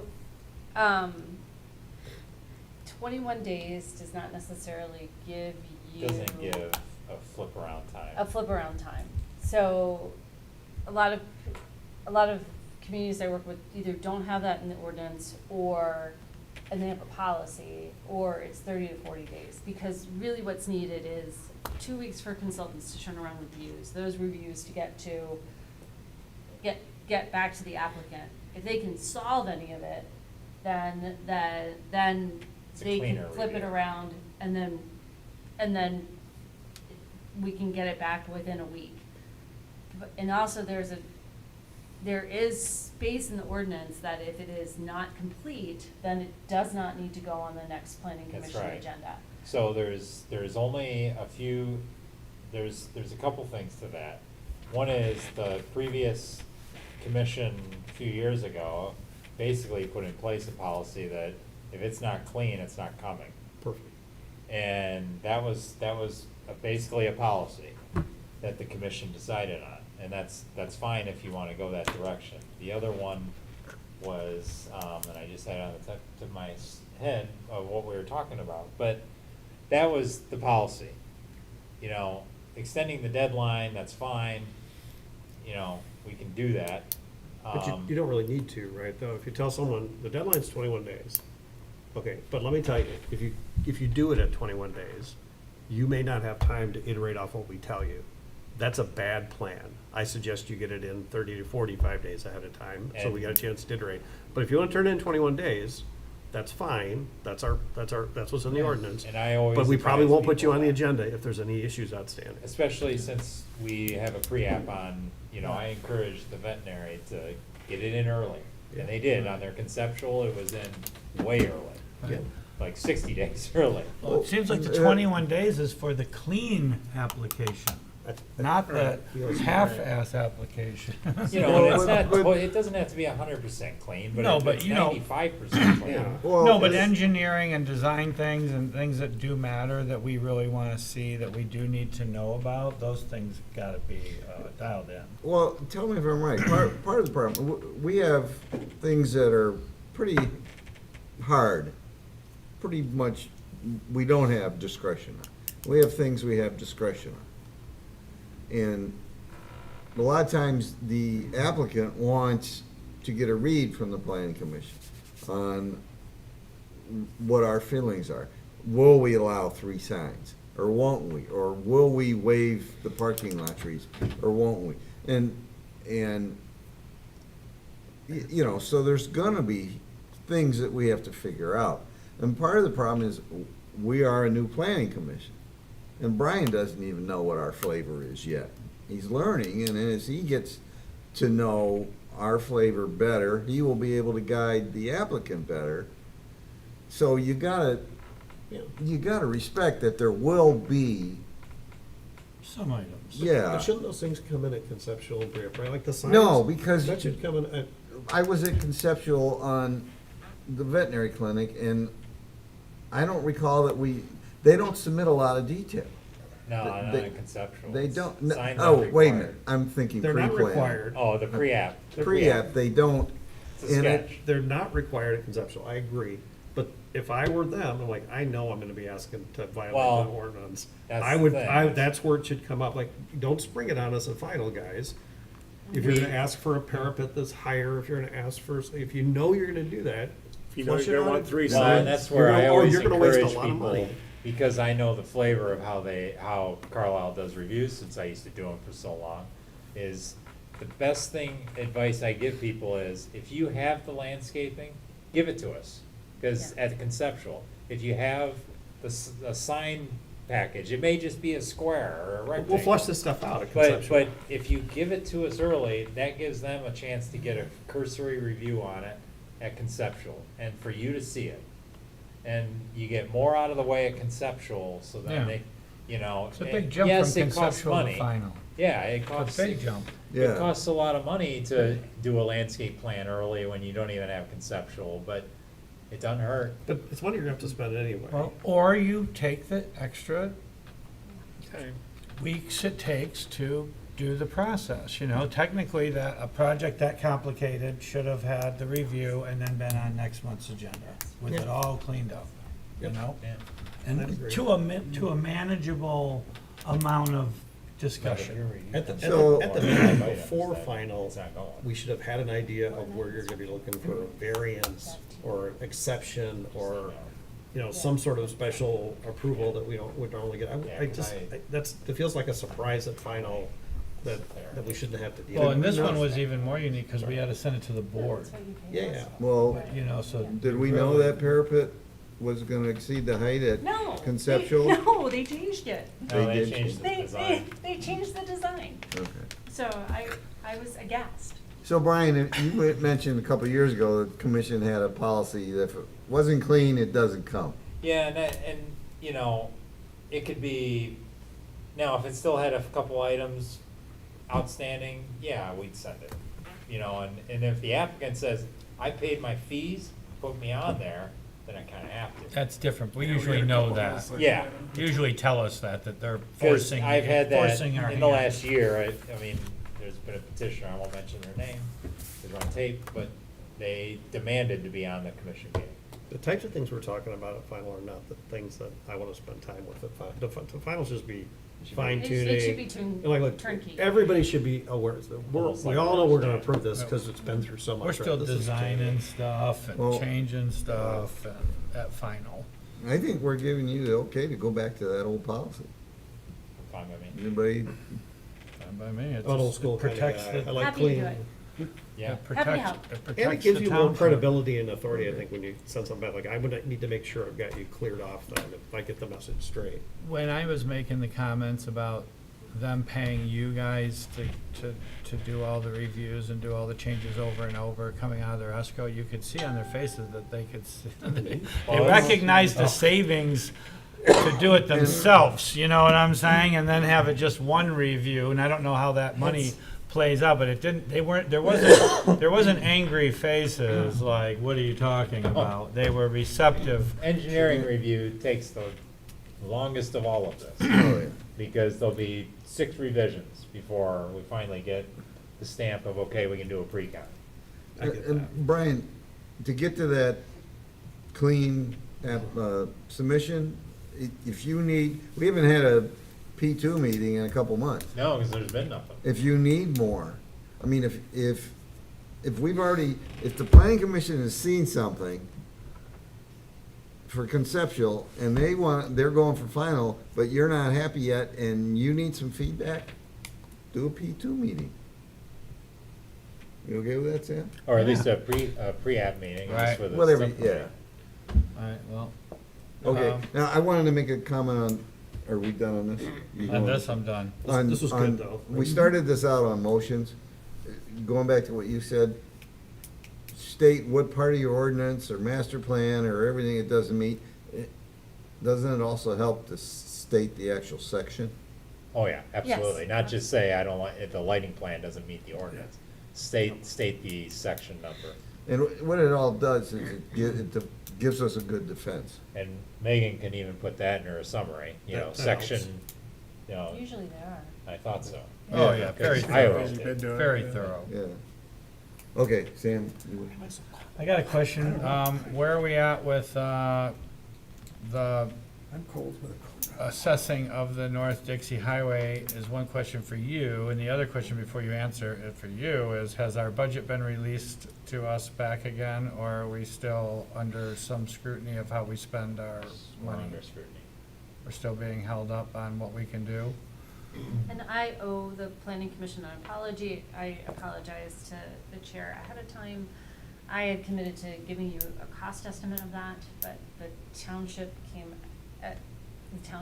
released an a request for proposal for planning services that we responded to, so that And engineering. took the time that I had allotted for that, but I do feel bad and apologize. And it's top of my list next week. Well, we do want to get to that while we work out the Mhm. bugs, but I'm gonna work with, figure out how I've been cut off from legal also, so I gotta figure out how to legally get the supervisor to get out of our way with our budget, because it's really not legal what he's doing, which is controlling a preset budget. So I gotta get that figured out, but it's coming. We'll bring Isn't there that up at the something next in meeting. in the charter township rules and regulations about budgeting? Yeah, I was that going- if it's I in the was looking budget it up, and it's already been allocated, that the Yes. planning commission has sole control over the spending of the Yeah, money. yeah. As long as it's been pre-approved by the board. What, Right. you know, what's but- happening but- with us but is that we're. Charter townships have to have a pre-approved budget. We It do. says you will have a budget do. every year. Do you know that dollar amount we're at right now? 18-ish 18? for What's left? Carlisle. Which is.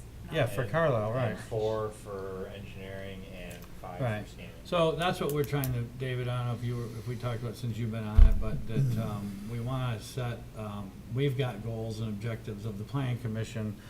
What I'm being told is by law, we have the right to spend it any way we see fit, as long as it's in the budget that's been pre-approved by the board. That wasn't the whole Carlisle budget, that's just for these. No, That's what's left. that's what's That's what's left. left. 18? Roughly. Well, We're only halfway through the year. It'll be our last meeting. Well, that's a That's whole for- nother issue, Well, is how there's- much they there's wanna other- hamstring the planning commission, There's you other know? things in there, you know. Kalamazoo, recording yeah, Copper. There's recording secretary, that's just, Oh, okay. you know, it's. That's just what's professional budgeted for services. Carlisle Still Workman doesn't seem like and a those. lot. Right, so There's other we're trying to budgets, so- figure out legally if the supervisor can stop us from doing our job, that's where we're at. So, I'm told he can't, but with no access to, you know, there's a lot Does- of crap going on that does we he- gotta work through the bugs on. But, point is that we gotta get through that, and we need to get, we're gonna need to get that figured out. Because Does- we can't just sit here all year and do nothing, we have things that we need to get done, we got rezoning a lot, that we wanna look at, and Does he- there's gonna be other ordinances that are coming, we need to figure out what ones we need Megan Well, for, that's- which ones we wanna Brian talk can about handle in-house, what, you know, Yeah. we have a budget, so. Does that 18 include what it's costing us You're to not missing have her anything. at our meeting? Right now? Yeah. She can charge it that, she should be charging it to developer escrow on these type of meetings. Oh, so it gets prorated to the applicant, to every applicant. Should be. So basically, the 18's for extra consulting It's work? planning consultation. Right. Okay. Right, which we want, reports and, Okay. Okay. information, analysis, those types of things, that we need to make a decision on what we're gonna do, so. So I put up, in the last meeting, we talked about, we're gonna talk about, try and set some priorities, because we got limited funds, so we wanna make sure we utilize them properly, and I sent out a reminder. I responded, So, yeah. So, well, I wasn't looking for responses, I was Oh. just, be prepared to bring whatever you think. You know, I put mine down in it. Mine were, the rezonings on Dixie, the Dixie Highway Overlay District, and I don't know what you wanna call it, but some kind of things on branding. And Brian, do you have anything we need that you've got on your list? I still have a few minor ordinances, but, you'll see those throughout the year. Right, but Well- can you do them in-house, or do we need to Oh. put money in the budget for them for either her or Dan, which would be a different budget? Yeah, no, I mean, I would, involve legal in the rezonings, because where you're gonna start. Oh, yeah. There's Yeah. litigation involved. But no, how about stuff you got? Okay. I don't have anything else that I need. Well, one of the reasons we want to initiate the rezoning is because there's litigation involved. Because we haven't initiated rezoning when we should have. So that's kind of a double, we're kind of going in a circle, like, do we not want to, initiate rezoning, and then we're being sued because our zoning isn't aligned with our master plan? And it needs to get done. We've been talking about it I'm on 4 master plans, so I don't know how long that's been, that we've been talking about aligning this, and it's something that that the planning commission agreed that we needed to at least do the due diligence to figure out what makes sense, you know? So, I would prefer that the consultant do that analysis. So- well, and that's what we want to, we Yeah. want to direct her to do it, but we can't do it if somehow our budget's magically being held up by someone, you know, that, so I don't know how to get it released. I guess it'll have to happen at a public meeting or something, at a board level meeting. So I'll have to work on that. I don't know who else is gonna work on it. So, unless anybody disagrees with the three I suggested, we've got three things in the order I suggested them. Does anybody have anything else? We're talking, I think we're talking 6 to 12 months time period? Does anybody have anything else? No, those were our focus. Yeah, no, I just want to add, expand that a little bit, or define it a little bit. I mean, there's some reasons for realigning the master plan and zoning. I mean, besides legal and all that other kind of. Oh, yeah. But there's some other reasons for not only realigning it, but then working to have zoning coming down Dixie Highway that makes Dixie Highway the entrance to Independence Township that we want it to be, Yep. which is a totally separate issue from the I don't see- complexity of aligning things. No, I don't see it as separate. No, I don't either. I see it as part of the Dixie Highway Overlay District. We build that Okay, right well, into it. yeah, I was just, I guess, looking Right. at process. Right? See, how I look at it, Joe, is that when we, as far as 30 years ago, we started talking about the entranceway on Dixie off 75 being more in a different than heavy commercial. That's why we proposed in the master plan 25 years ago to use OS service on proper, office service when it's adjacent to residential. And then multifamily, we had the courthouse. The commercial development is off the road. It's much different in that corridor, Right. a totally different design.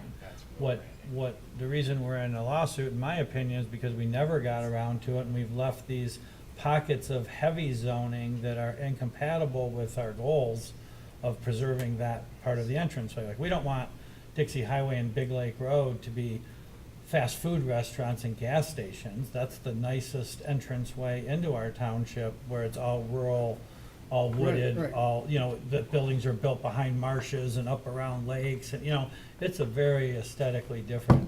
And our master plan zoning is in line with that vision. The problem is that we got just a few parcels here and there that don't align with it, and those are what's being, in my opinion, pushed against by the, by petitioners that want to put things there that don't really align with what our goals are. Yeah. And that's why I think that you need to do that. The county property didn't end up going as a thing. We have an opportunity there to do a Courthouse. multi-use, part residential, part, could be higher density over there, off the road. Lots of different options, but we need to get that stuff, in my opinion, and we've talked about for years. Even Dick's been at meetings talking about, like, yeah, it's gotta get done, but it's just housekeeping that we never get to. Right. And we got ourselves in another jam because we procrastinated. And had we done this 3 years ago, we wouldn't be in a situation with the entranceway proposals, So, yeah, it's a tough bite to fix, but I look at it different than people. When people say, oh, we're in a lawsuit, let's all sit on our hands and do nothing, or let's pursue the change that we're fighting for, because if you stop pursuing the change, it doesn't look like you're serious about what you're fighting for. Right, If yeah. we want it to be transitional zoning between commercial and residential adjacent to the residents on that part of the town, then you need to fight that fight and get it there. And then you're still moving in that direction. When you just abandon it and then another 10 years goes by, it leaves us vulnerable again, like you weren't serious about what you're fighting yeah. for. That's how I look at it. Now, that might be different than other No, people. I look at it the same way. commercial but exit, I the don't- other but I ones we don't- wanna keep more rural. I know we gotta look at things like from a practical point of view and matching this and that. But we do have, and I don't wanna sound like a wussy, because I'm not, and I don't operate in that vein often. But we're here because we're here and we have an obligation to the residents to keep this township looking like this, whatever this is, and this is It's what still they here. describe it, that they want it to be. And that's, we have to do that. Yeah. And so, you know, there's a lot of competing things for, you know, pressure on us to do this and that and the other thing. But I do think we have an obligation to the residents. We're gonna waste a lot more money on lawsuits over the next 2 decades if we don't get it, and if we don't spend the money to get it in line. Yeah, And we I'm not just keep disagreeing with that leaving at it all, at incompatible, all. in my opinion. Okay, you know? But so, we all set on that? Yes. Motion to adjourn, please. I'll make a motion to adjourn. What's the P number on that motion? Ron supported it already. Ron supported? He did. All in favor, aye? Aye. Opposed? Sam and you guys, I wanna have a little discussion about the tree ordinance presentation to the board and the MAFE, so. Oh, that's what I forgot. Are you gonna, who's gonna do the MAFE? No, it wouldn't be, it should be, Brian should bring it It forward. should be, but, my boss has told me I have not to touch it. And that you're bringing it